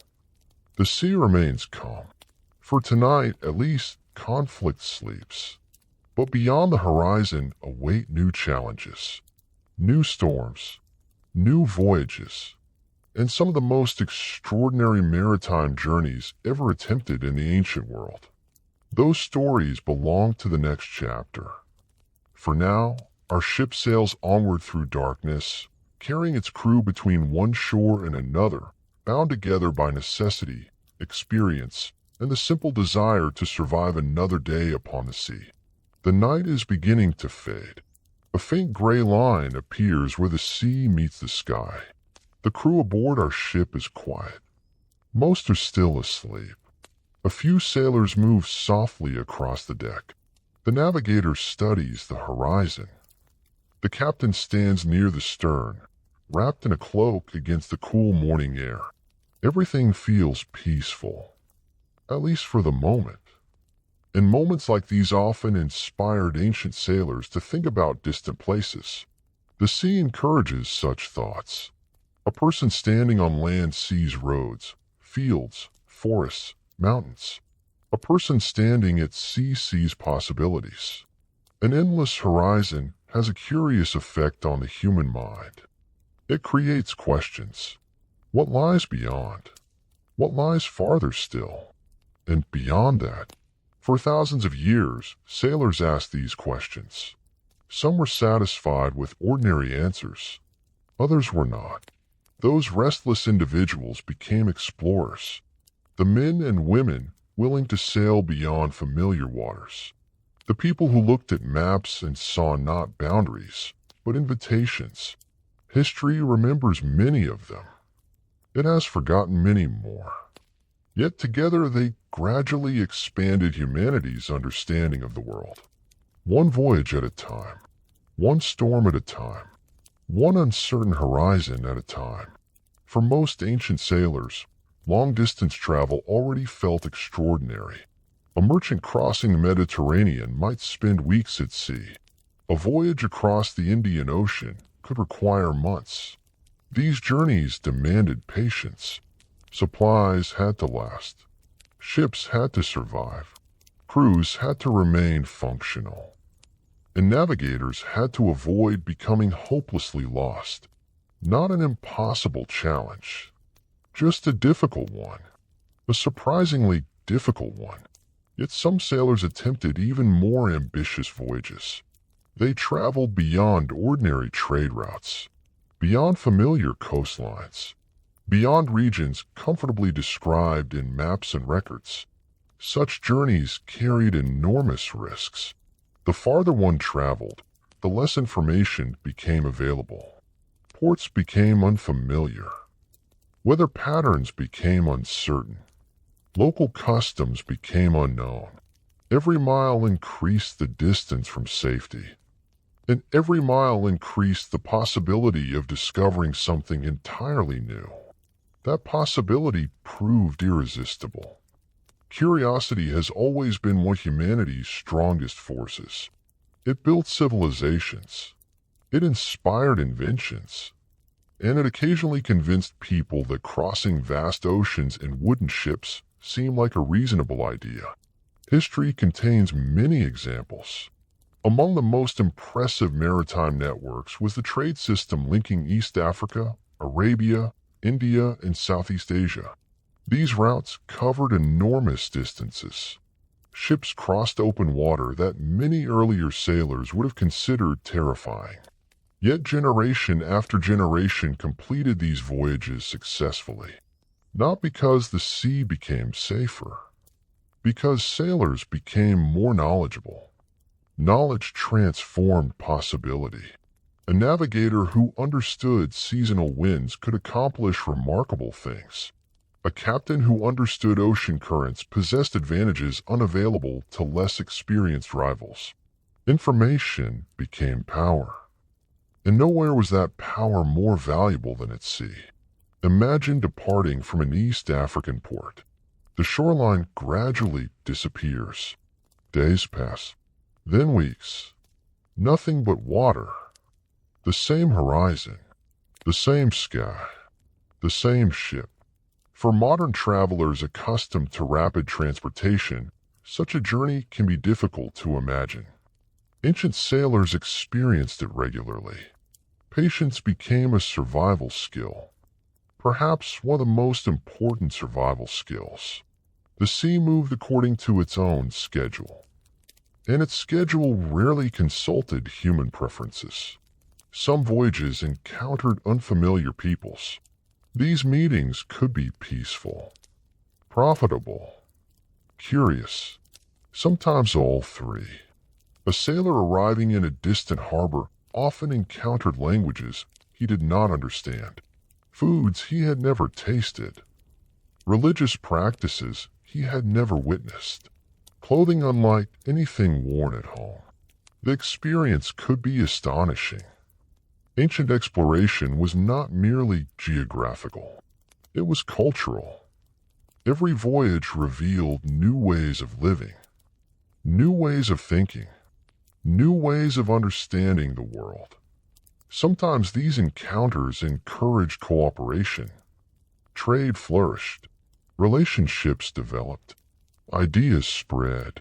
Other encounters proved less successful. Misunderstandings occurred. Tensions emerged. Human nature traveled just as effectively as cargo. Yet even difficult encounters expanded knowledge. Sailors returned home with stories, descriptions, observations. The world gradually became larger and more connected. One of the most fascinating aspects of ancient exploration is how much remained unknown.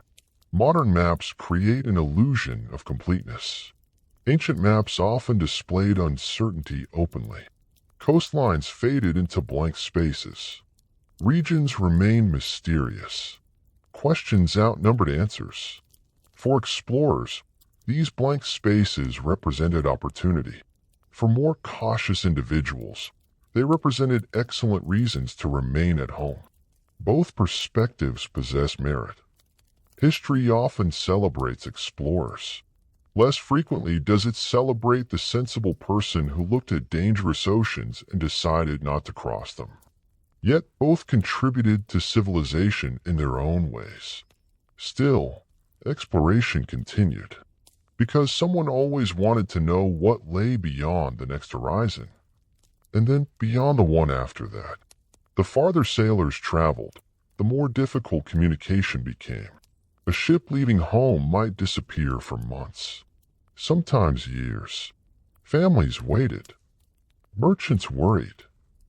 Investors hoped. Nobody knew exactly when a voyage would end, or if it would end successfully. This uncertainty accompanied every major expedition. An explorer departing on a distant voyage accepted enormous risks, not merely personal risks, financial risks, social risks, political risks. Failure could be devastating. Success could be transformative. History remembers the successes. The failures often vanish quietly beneath the waves. The sea has always been very good at hiding evidence. Ancient explorers also faced psychological challenges. Imagine being among the first people from see a particular coastline. No familiar landmarks. No reliable information. No certainty about what awaits. Only curiosity pushing you forward, and caution reminding you of potential dangers. Exploration required balancing these impulses. Too much caution prevented discovery. Too little caution encouraged disaster. The most successful explorers found a middle path, not fearless. Fearless people tend to make poor long-term decisions. Instead, they understood fear, respected it, then continued anyway. That distinction mattered. As the morning sun rises higher, our ship continues its steady progress. The crew begins another day. Sails are adjusted, ropes inspected, breakfast distributed with all the culinary excitement traditionally associated with ancient maritime cuisine, which is to say, not much. Yet spirits remain good, because the weather is favorable. And favorable weather remains one of life's underrated pleasures, especially at sea. The horizon ahead remains empty, but not truly empty. It contains possibility. Every ancient explorer understood this feeling, the sense that somewhere beyond sight lies something unknown, a new harbor, a new trade route, a new culture, a new opportunity, or perhaps a new disaster. The sea rarely provided guarantees, only possibilities. And possibilities were enough. Enough to inspire voyages. Enough to inspire courage. Enough to inspire generations of sailors to continue pushing farther than anyone thought practical, or wise, or safe. Human history owes much to those individuals. The stubborn navigators, the ambitious captains, the curious merchants, the restless explorers. Together they transformed oceans from barriers into connections. Not completely. The sea remained dangerous. It remains dangerous today. But they proved that dangerous does not mean impossible. A lesson repeated throughout history. As afternoon approaches, sunlight dances across the water. The ship moves onward. The crew works. The navigator watches. And beyond the horizon, the next chapter of our story waits patiently. Because even after thousands of years of exploration, sailors never completely conquered the sea. They merely learned to live with it, to understand it, to respect it, and occasionally When fortune smiled to cross it safely, the waves continue their endless rhythm. The wind fills the sails, and our voyage through the ancient world carries us onward toward the final chapters of this long journey across dangerous seas. The afternoon sun hangs low above the water. Our ship continues its steady course through calm seas. The wind is favorable. The crew is relaxed. Nothing appears threatening. Nothing appears dangerous. And that, strangely enough, is exactly how many maritime disasters begin. Not with terror. Not with giant waves. Not with dramatic music playing somewhere in the background. But with ordinary moments. Moments when everything seems perfectly normal. Ancient sailors understood this better than anyone. The sea rarely announced its intentions. It offered few warnings. And when warnings did appear, they were sometimes misunderstood, or ignored, or noticed far too late. The ocean possessed many talents. Patience was among its greatest. It could wait days, weeks, or months before revealing a mistake. And when it finally did, the consequences could be severe. By now, during our long journey through maritime history, we've encountered storms, pirates, explorers, merchants, and navigators. We have crossed trade routes stretching across continents. We have followed sailors into unfamiliar waters. But tonight, we arrive at one of the darkest chapters of ancient seafaring, shipwrecks. Because no matter how skilled a captain became, no matter how experienced the crew became, and no matter how advanced shipbuilding techniques became, vessels continued sinking. The sea remained undefeated, and it maintained that record with remarkable consistency. Ancient coastlines were littered with hazards, hidden reefs, sandbanks, rocky shoals, treacherous currents. A sailor approaching land often faced greater danger than one crossing open water. This fact surprised many inexperienced mariners. Surely land meant safety. Not necessarily. Land meant obstacles. And obstacles had an unfortunate habit of damaging ships, particularly wooden ships. A vessel crossing deep water might avoid trouble for weeks, then strike a hidden reef within sight of its destination. The journey nearly complete. The crew already imagining solid ground. Then disaster. History occasionally displays a cruel sense of timing. Imagine standing aboard such a vessel. After months at sea, the coastline finally appears. Relief spreads through the crew. People begin discussing food, rest, family, perhaps a proper bed. Then comes the sound. A grinding impact beneath the hull. A terrible sound. The sort of sound that immediately captures everyone's attention. Because everyone understands what it means. The ship has struck something. And ships are not supposed to strike things. Particularly things made of rock. The first moments after a collision are often filled with confusion. How serious is the damage? Can the ship be saved? How quickly is water entering? Nobody knows. Not yet. Then comes the realization. Water is rising. The vessel is in trouble. And suddenly every sailor aboard becomes very busy. Ancient crews fought desperately to save damaged ships. They bailed water. They repaired cracks. They shifted cargo. They threw heavy items overboard. Anything that might improve survival. Sometimes these efforts succeeded. Sometimes they did not. The sea was not always interested in negotiation. One particularly devastating danger involved storms destroying entire fleets. Modern people often imagine ancient naval disasters affecting a single vessel. But history contains examples of catastrophes on a much larger scale. Entire groups of ships vanished. Hundreds of vessels. Thousands of lives. all lost within a matter of hours.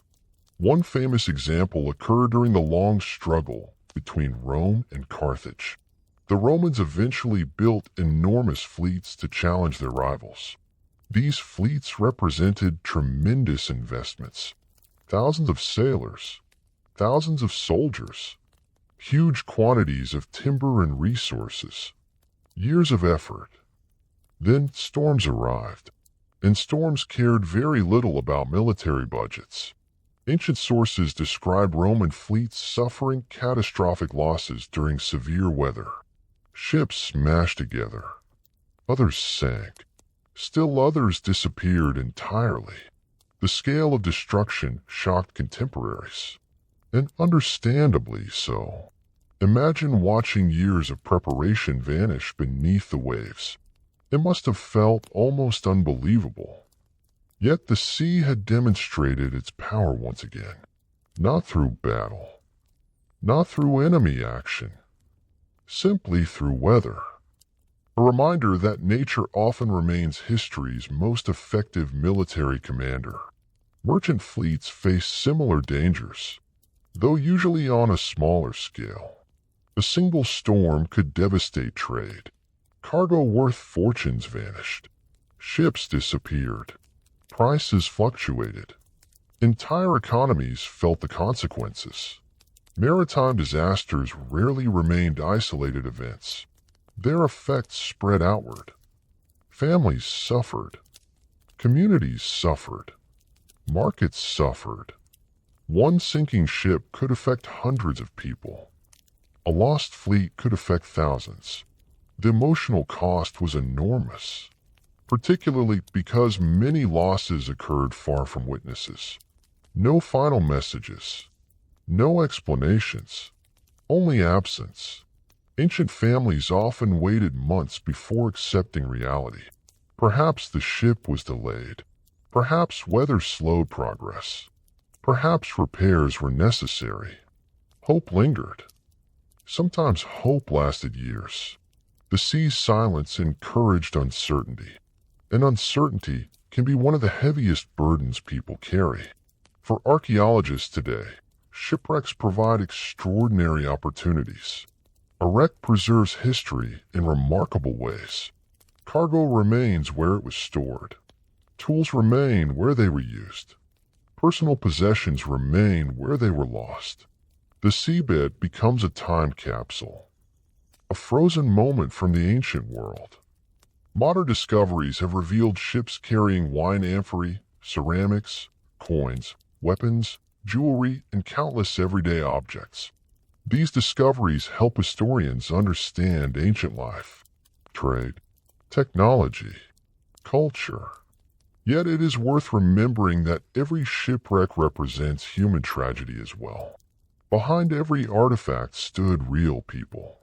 People with plans. People with responsibilities. People who expected to reach their destination. Instead, they became part of the sea's vast archive.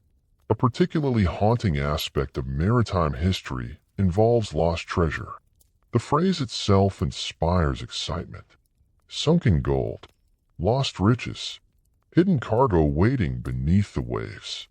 And certainly, valuable cargo has been discovered in shipwrecks. But ancient sailors rarely viewed shipwrecks as treasure stories. To them, these events represented disasters. The gold mattered. The people mattered more. History sometimes focuses heavily on cargo because cargo survives. Human stories are often harder to recover. The sea preserves objects more reliably than memories. Survival after shipwreck presented its own challenges. Reaching shore was only the beginning. Injuries occurred. Supplies disappeared. Fresh water became scarce. Rescue remained uncertain. A sailor who survived the sinking of a vessel was not necessarily safe. He was simply facing a different set of problems. Ancient coastlines could be remote, hostile, unfamiliar. Shipwreck survivors often relied upon luck, resourcefulness, and the kindness of strangers. a combination that produced mixed results throughout history. Some survivors eventually returned home. Others vanished after reaching land. History contains many strange endings. Shipwrecks provided quite a few. One lesson ancient sailors learned repeatedly involved respecting shallow water. Deep oceans inspired fear. Naturally, they were vast, mysterious, unforgiving. Yet many mariners feared coastlines almost as much, because coastlines contained obstacles, and obstacles destroyed ships. A captain crossing open water might feel relatively confident. A captain guiding a vessel through reefs during poor visibility often felt something else entirely. Anxiety. Perfectly reasonable anxiety. The sea reserved some of its most dangerous surprises for areas close to land. As evening settles around our vessel, the water remains calm. No storms threaten. No reefs lurk beneath us. At least none that we know about. The crew continues working quietly. Some repair equipment. Others prepare the evening meal. The navigator studies the fading horizon. And everyone appreciates the simple fact that the ship remains afloat. A surprisingly important achievement in maritime history. One often taken for granted until it stops happening. The sun disappears. Darkness spreads. The stars emerge. And our journey continues. Behind us lie countless shipwrecks. Countless lost voyages. Countless stories swallowed by the sea. Ahead lie the final chapters of our exploration. Stories about the legacy of ancient sailors, the knowledge they passed forward, the routes they established, and the ways their courage shaped the world that followed. For now, the waves roll gently beneath the hull. The wind whispers through the sails, and somewhere beneath the darkness, the sea keeps its secrets, just as it always has. The night is calm. The sea moves with a slow, steady rhythm beneath our ship.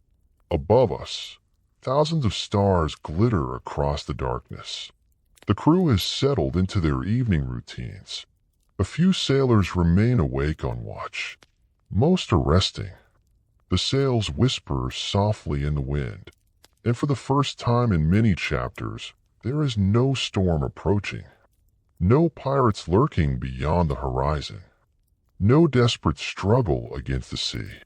Only the quiet sound of a ship moving steadily through the darkness. It feels like an appropriate moment to reflect. Because every voyage eventually reaches a point where sailors begin looking backward as much as forward. Ancient mariners understood this. A long journey naturally invites reflection. One begins thinking about where the voyage started. How much has changed? How much has been learned? And what might remain after the journey finally ends? Tonight we find ourselves asking similar questions. Because after thousands of years of maritime history, what exactly did ancient sailors leave behind?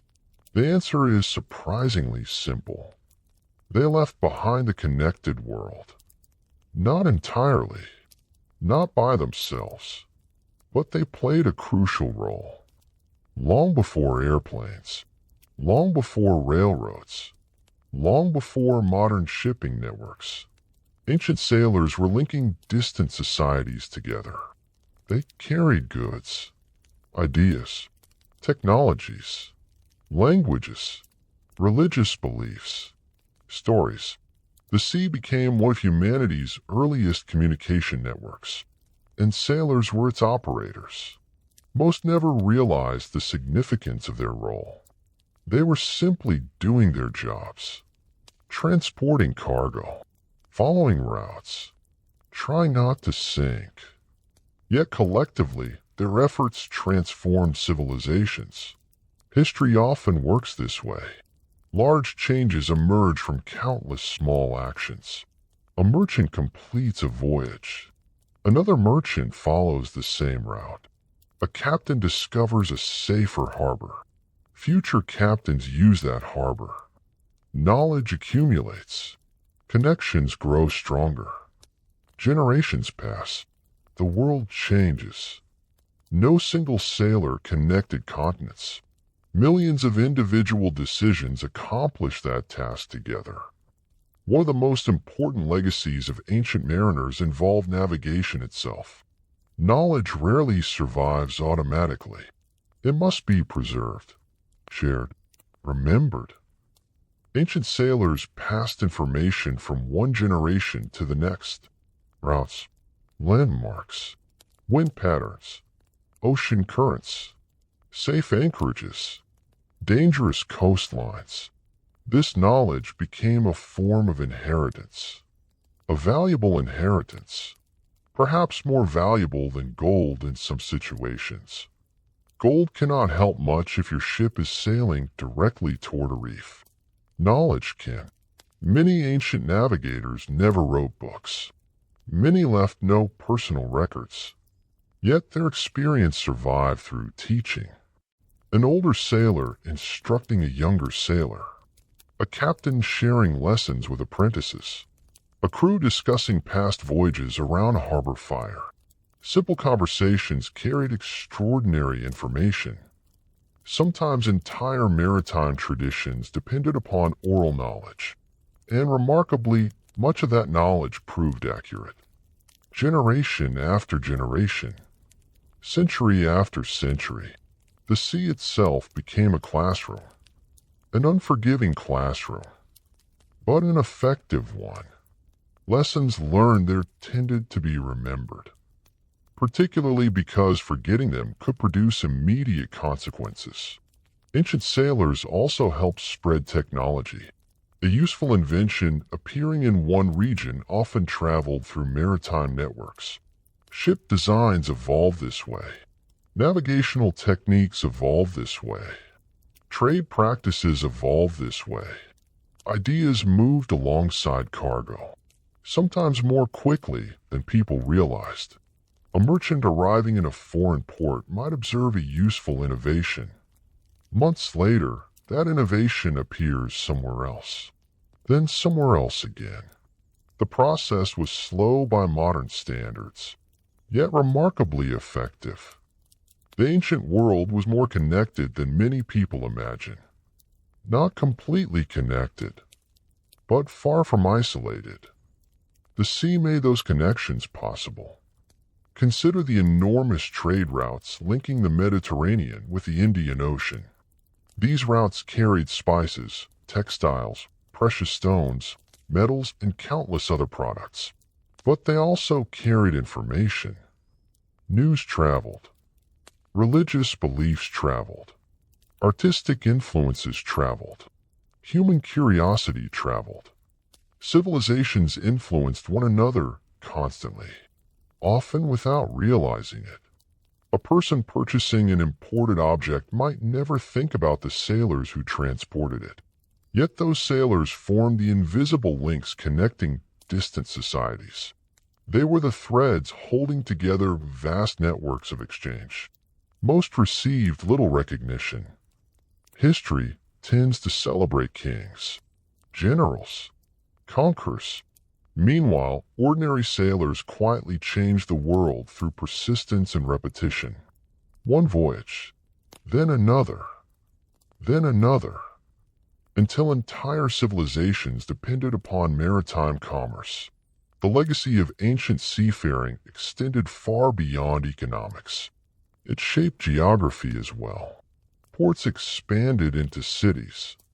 Cities became centers of culture. Some evolved into major political powers.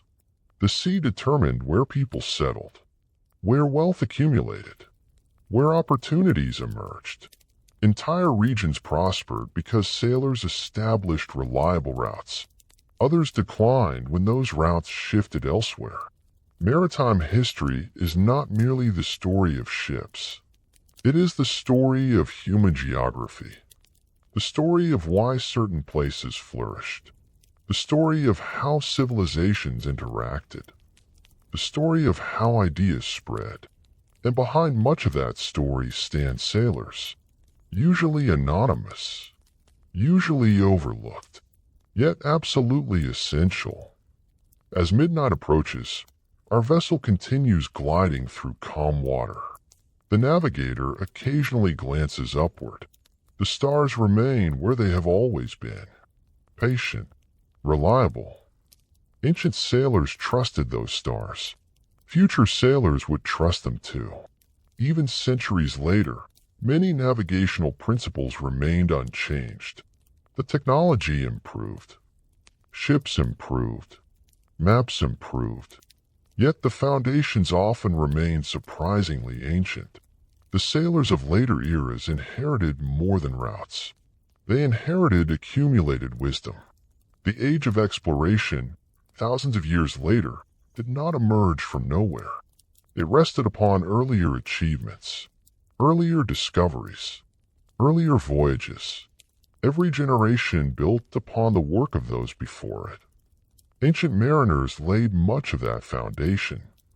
Without them, later exploration might have unfolded very differently, perhaps more slowly, perhaps not at all. History rarely provides opportunities to test such possibilities. But the influence of early sailors is difficult to ignore. They expanded what people believed possible. And that may be their greatest achievement. Because every major exploration begins with a simple idea. The belief that the horizon can be crossed. The belief that unknown places can be reached. The belief that the sea, despite its dangers, offers pathways rather than barriers. Ancient sailors proved these ideas repeatedly, not through speeches, not through grand declarations, through action, through voyages, through persistence, through courage, and through an extraordinary willingness to climb aboard wooden ships and trust both skill and fortune. As the hours pass, the sea remains peaceful. The crew sleeps. The stars continue their silent journey overhead, and our own voyage approaches its final chapters. Soon we will leave behind ports, storms, navigators, merchants, explorers, and shipwrecks that have accompanied us through this long journey. But before we do, there remains one final subject worth exploring. The sea itself. Not as a route, not as a battlefield, not as a marketplace, but as something deeper. A force that shaped human imagination, inspired myths, created legends, and filled countless sailors with both wonder and fear. That story awaits us in the next chapter. For now, the ship sails onward beneath the stars. The same stars ancient sailors followed thousands of years ago. The same stars shining quietly above the endless sea. And somewhere beyond the darkness, another horizon waits, just as it always has. The sea is quiet tonight, almost suspiciously quiet. The waves move gently beneath the hull. The wind has softened.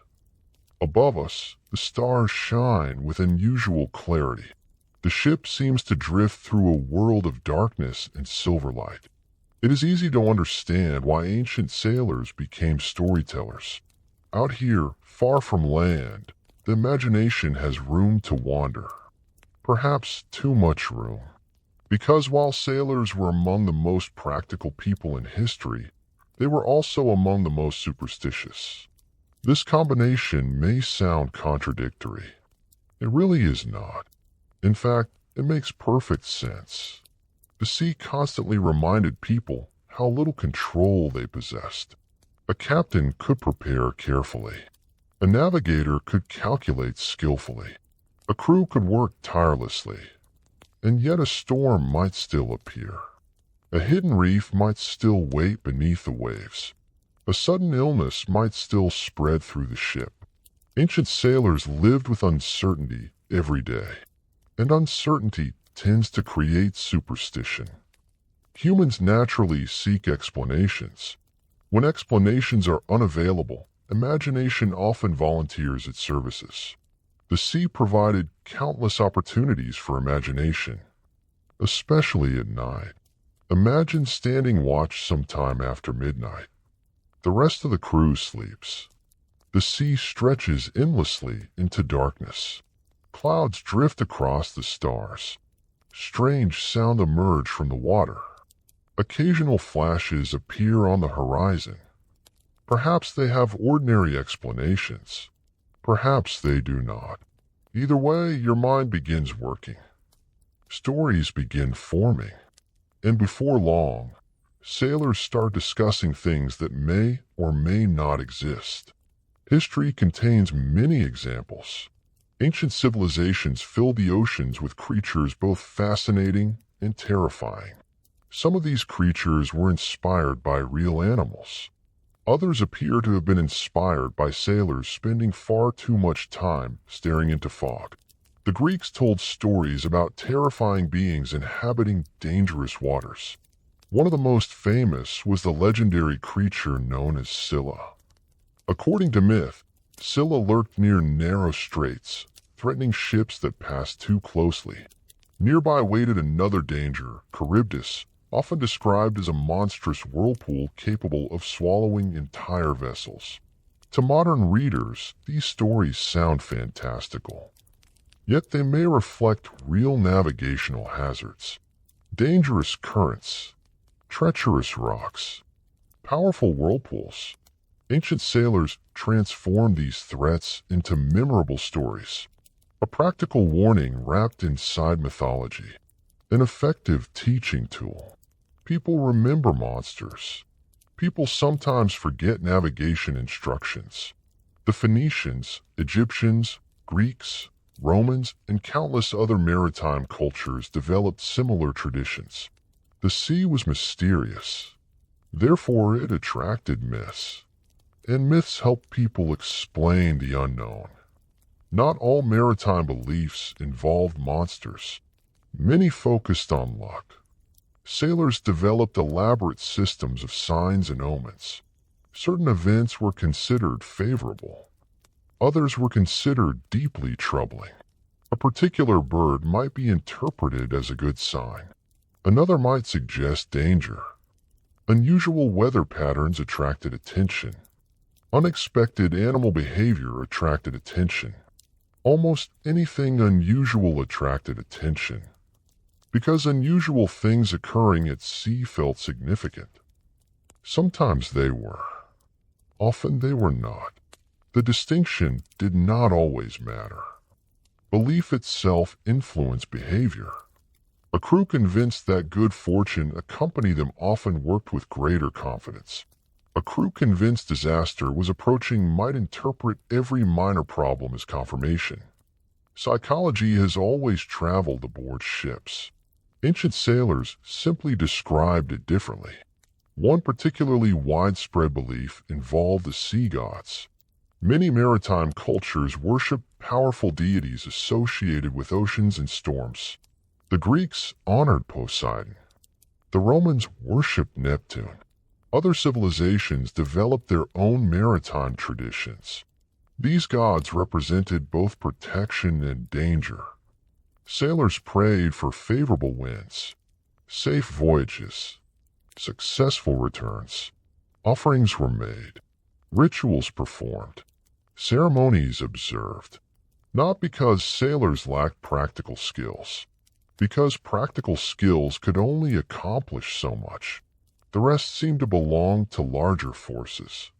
For people confronting enormous oceans, this perspective felt entirely reasonable. The sea appeared alive, powerful, unpredictable, almost conscious. It inspired respect bordering on reverence, perhaps understandably. Even modern technology has not entirely diminished that feeling. Storms remain impressive. Oceans remain vast.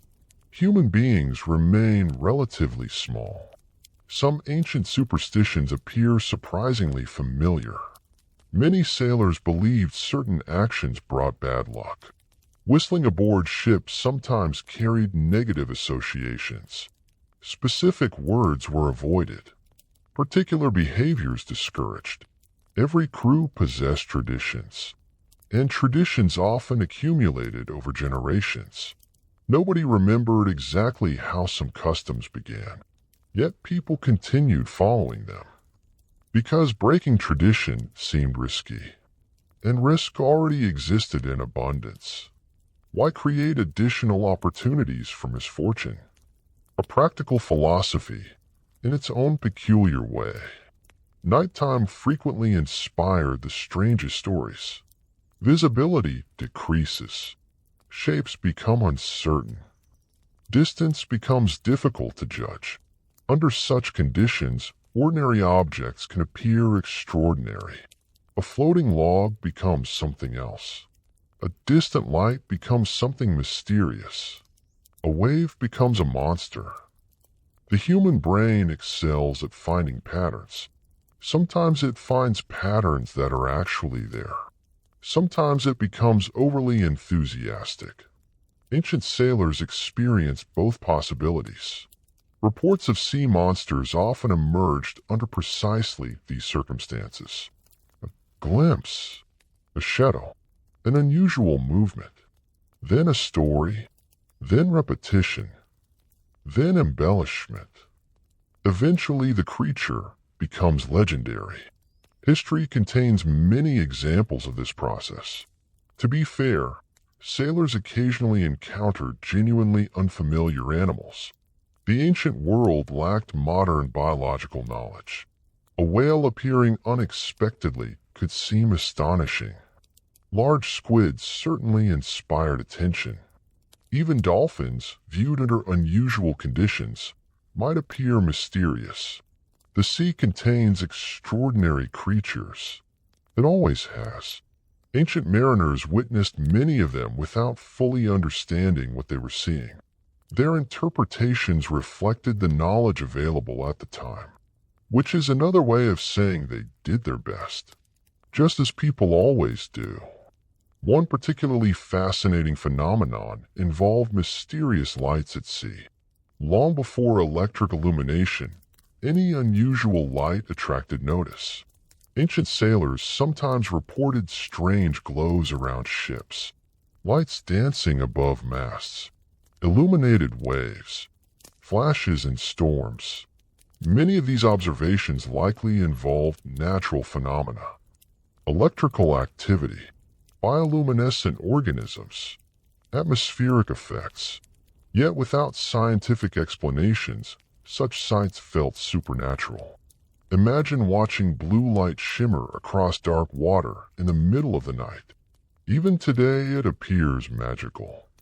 To ancient sailors, it must have seemed extraordinary. Some interpreted these lights as divine signs. Others viewed them as warnings. Still others simply added them to collections of stories told later in harbor taverns. A perfectly reasonable response, because sailors loved stories, particularly stories that improved with each retelling. Not every superstition involved fear. Many provided comfort. Rituals create a sense of control. Even symbolic actions can reduce anxiety. Ancient mariners often followed routines before departures. Certain prayers, certain ceremonies, certain customs. Whether these practices influenced the sea is difficult to determine. They certainly influenced the sailors, and that mattered. Confidence helps people function effectively, especially under stress. Maritime life contained plenty of stress. As the hours pass, our ship continues through calm water. The crew on watch occasionally glances toward the horizon. Nothing unusual appears. No monsters emerge. No mysterious islands rise from the sea. Only waves. Only stars. Only the endless rhythm that sailors have known for thousands of years. Yet somewhere below the surface swims a fish no one aboard has ever seen. Somewhere beyond the horizon waits a coastline they have never visited. Somewhere in the darkness exists something unknown. And perhaps that possibility explains why maritime myths proved so enduring. The sea always contained mysteries. Some were eventually explained. Others remained unresolved. The unknown inspired wonder. Wonder inspired stories. Stories became legends. Legends became part of maritime culture. Generation after generation, century after century, even as navigation improved, even as maps expanded, the sea never lost its ability to inspire imagination. Perhaps it never will. The stars will slowly overhead. The night deepens. The ship sails onward. And our own long journey through maritime history draws closer to its conclusion. Only a few chapters remain. Ahead lies the final reflection on what the sea meant to ancient people and why these dangerous waters continued calling sailors back generation after generation. For now, the waves whisper against the hull. The darkness stretches endlessly outward, and somewhere, just beyond sight, another story waits to be told. The night is nearly over. Far ahead, beyond the dark line of the horizon, the first hints of dawn are beginning to gather. The stars remain visible for now. The sea moves with the same slow rhythm it has maintained throughout our journey. The ship creaks softly. The sails breathe in the gentle wind. Most of the crew is asleep. A few remain awake, keeping watch as countless sailors have done before them. And as we near the end of our long voyage through the ancient world, a question naturally presents itself. Why? Why did people keep doing this? Why did generation after generation continue venturing onto dangerous seas? Why did sailors return to ships after surviving storms? Why did merchants risk fortunes on uncertain voyages? Why did navigators trust themselves to endless horizons? Why did explorers push beyond familiar waters? After everything we have witnessed throughout this story, the question seems reasonable. The sea was dangerous. The work was exhausting. The rewards were uncertain. Shipwrecks were common. Illness was common. Fear was common. And yet sailors kept coming back, again, and again, and again. Part of the answer, of course, was necessity. Many ancient communities depended upon the sea. Fish provided food. Trade provided income. Transportation provided opportunity. For countless people, maritime life was not a choice. It was simply reality. A child born in a fishing village often grew up around boats. A child raised in a harbor city became familiar with ships. The sea formed part of everyday life. People adapted to it because they had to. History is filled with individuals who accomplish difficult things not because they desire adventure, but because circumstances demanded it. Ancient sailors were often practical people. They worked because work was necessary. They sailed because sailing paid. Simple explanations sometimes prove surprisingly powerful. Yet necessity alone cannot explain everything. There were easier occupations than crossing dangerous oceans. There were safer occupations, less stressful occupations, occupations involving considerably fewer opportunities to be swallowed by storms. And still, some people actively chose maritime life. Something drew them toward it. Something beyond simple economics. Perhaps it was freedom. Not complete freedom, certainly. Life aboard a ship involved rules, responsibilities, schedules, hierarchy. Yet sailors experienced a form of mobility that many people never knew. They traveled. They saw distant lands. They encountered unfamiliar cultures. They witnessed places most of their neighbors would never visit. The sea expanded horizons, literally and figuratively. For some individuals, that experience proved irresistible. Imagine spending your youth in a small village. The boundaries of your world seem fixed. Then suddenly you sail beyond them. You discover that the world is larger than anyone described, larger than maps suggest, larger than stories convey. Such experiences change people. They always have. Ancient sailors often return home carrying more than cargo. They carried perspective. Another reason people return to the sea involved identity. After enough years, maritime life became part of who a person was. The sailor might complain constantly about storms, complain about food, complain about captains, complain about weather. Sailors have historically displayed considerable talent for complaining, yet many struggled to remain ashore for long periods. The sea became familiar. Its rhythms became normal. Life on land sometimes felt strangely quiet by comparison. A curious contradiction emerged. The same environment that exhausted sailors also shaped them. The same sea that frightened them also attracted them. Human beings often form deep attachments to difficult things. Maritime life provides many examples. There is also pride, a great deal of pride. Ancient sailors possessed skills that others lacked. They understood winds, currents, navigation, ships, weather, harbors. These abilities required years to develop. Not everyone could do the work. Not everyone wanted to. Competence creates confidence, and confidence creates pride. A veteran sailor understood that he belonged to a profession requiring knowledge, courage, and experience. That mattered, particularly in societies where survival often depended upon expertise. Many maritime traditions reflected this pride. Stories celebrated successful voyages. Communities honored experienced captains. Families remembered relatives who spent their lives at sea. These traditions reinforced identity. The sea became more than a workplace. It became a culture, a heritage, a shared way of understanding the world.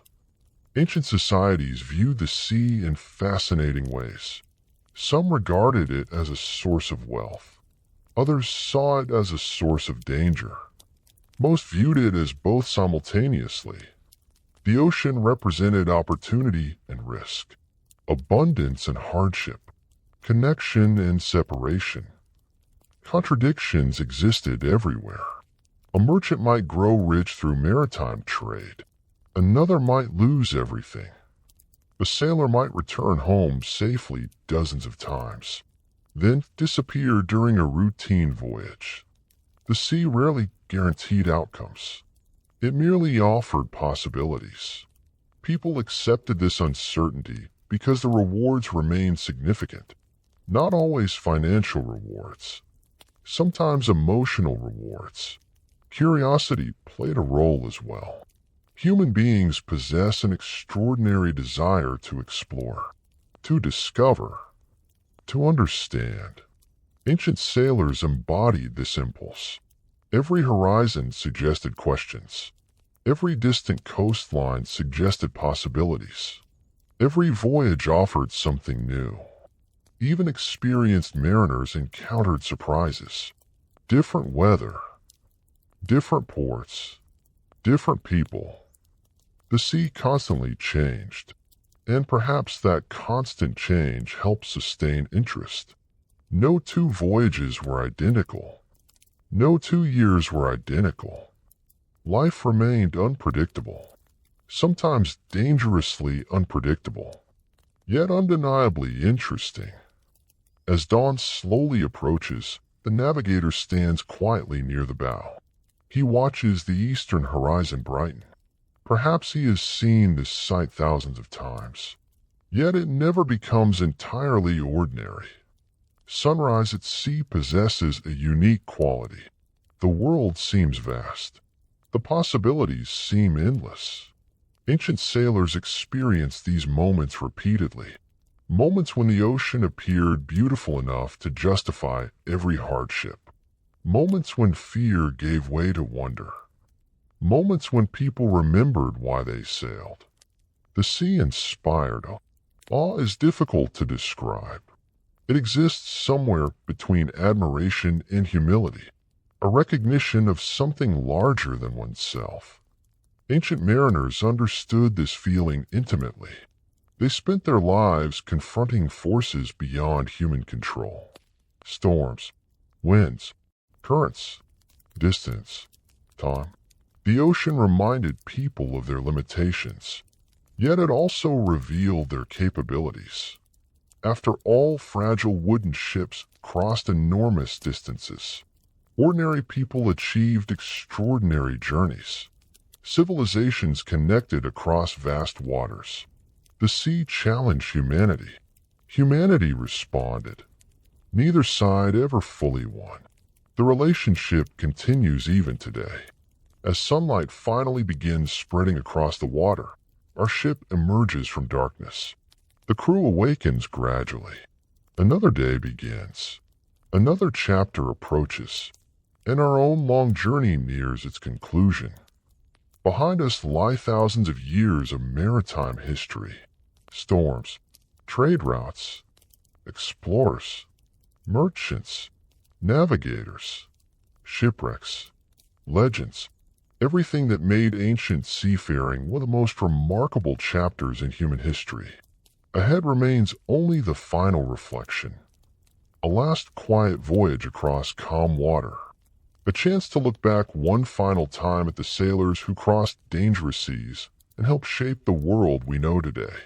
For now, the sun rises, the ocean glitters, the wind fills the sails, and the ship continues onward beneath a brightening sky, just as countless ships did before it, just as countless ships would do after. And somewhere beyond the horizon, the story waits for its final chapter. The sun is setting. Once again, golden light stretches across the water. The sea glows softly beneath the fading sky. Our ship continues forward at an unhurried pace. The sails are full. The wind is gentle. The waves rise and fall with familiar rhythm. And as evening settles around us, it is time to bring our long voyage to its end. For many nights now, we have traveled together across the ancient world. We have crossed dangerous seas, visited distant ports, followed merchants, explorers, navigators, fishermen, soldiers, and dreamers. We have survived storms, encountered pirates, watched fleets rise and disappear, listened to sailors tell stories beneath the stars. And through it all, one thing has remained constant. The sea. Always the sea. Patient, powerful, endless. A force that shaped human history long before written records existed, and a force that continues shaping our world today. It is easy when studying history to focus on famous names, kings, generals, conquerors, rulers. History books often prefer people whose actions altered nations. Yet the story of the sea belongs largely to different people. Ordinary people. Anonymous people. The countless sailors whose names have been forgotten. The deckhands. The navigators. The fishermen. The shipbuilders. The merchants. The dock workers. The people who rarely appear in monuments. The people who rarely appear in paintings. The people who rarely appear in official histories. And yet without them, history itself would look very different, because every civilization that touched the sea depended upon them. Every harbor depended upon them. Every trade route depended upon them. Every voyage depended upon them. History often celebrates leaders, but leaders cannot sail ships alone. Ancient sailors connected worlds, sometimes without realizing it. A merchant vessel leaving one harbor might carry goods to another. Simple enough. Yet along with those goods traveled ideas, stories, beliefs, technologies, languages, art, Knowledge. Human civilization spread not only through armies and empires. It spread through ships. Quietly. Steadily. One voyage after another. A sailor unloading cargo in a distant port may never have imagined his role in shaping history. Yet history is often built by people who never realize they are building it. That is one of its most fascinating qualities. The world changes gradually, almost invisibly, until suddenly the change becomes impossible to ignore. The sea helped create those changes, and sailors made the sea useful. Not safe, never truly safe, but useful. Throughout our journey, we have seen how dangerous maritime life could be. Storms destroyed fleets. Shipwrecks swallowed fortunes. Disease spread. Supplies failed. Navigational errors carried terrible consequences. The risks were real. Ancient sailors understood them perfectly. They did not need historians to explain maritime dangers. The sea explained them directly, often and repeatedly. Yet despite those dangers, people continued sailing. That fact may be the most remarkable part of the entire story. Generation after generation, century after century, people continued stepping aboard ships, continued trusting wind and wooden experience, continued following horizons into uncertainty. Human beings possess an extraordinary ability to accept risk when something valuable lies beyond it. Trade lay beyond the horizon. Opportunity lay beyond the horizon. Knowledge lay beyond the horizon. Sometimes hope itself lay beyond the horizon. And so people sailed. Not because danger disappeared, because possibility remained. As twilight deepens, the crew aboard our vessel moves quietly through familiar routines. Some sailors secure ropes. Others inspect equipment. The navigator studies the sky. The captain stands near the stern. Nothing dramatic is happening. No crisis. No emergency. Only ordinary work. Which feels appropriate. Because most of history consists of ordinary work. Not battles. Not disasters. Not famous moments. The vast majority of human history is simply people doing necessary things. Preparing meals, repairing tools, building homes, planting fields, sailing ships. The ordinary tasks that quietly sustain civilizations. Ancient sailors spent most of their lives performing such tasks. And through those efforts, they accomplished extraordinary things. Without intending to. Without announcing it, without expecting recognition. Perhaps there is something comforting about that. The realization that meaningful contributions do not always require fame. Sometimes they require persistence, competence, patience. Ancient sailors possessed all three. The stars begin appearing overhead, one by one. The same stars that guided navigators thousands of years ago. The same stars shining above Phoenician traders, above Egyptian merchants, above Greek explorers, above Roman fleets, above countless fishing boats returning home. Human civilizations changed. Empires rose and fell. Borders shifted. Languages evolved. Yet the stars remained. Reliable companions in an unreliable world. Ancient sailors trusted them, perhaps because sailors understood something important. Some things change, some things endure. The sea itself embodies that contradiction. Every wave is different, yet the ocean remains. Every voyage is unique, yet the journey continues. Every sailor eventually disappears into history, yet seafaring endures, generation after generation. The horizon remains, calling, inviting, challenging. As darkness settles completely around our ship, lanterns flicker softly across the deck. The crew grows quieter. The sea becomes a world of shadows and silver reflections. Somewhere far ahead lies another shore, another harbor, another beginning. Because every ending at sea is also a beginning. A voyage concludes. Another voyage starts. A sailor returns home. Another sailor departs. The cycle continues. It always has. And perhaps it always will. Tonight, as our own journey comes to a close, it is worth remembering that history is not merely a collection of dates and events. It is a collection of lives. Real people. Real hopes. Real fears. Real journeys. The ancient sailors we have followed through these chapters were not legends while they lived. They were people. People trying to earn a living. Trying to protect their crews. Trying to find their destinations. Trying to return home. Some succeeded. Some did not.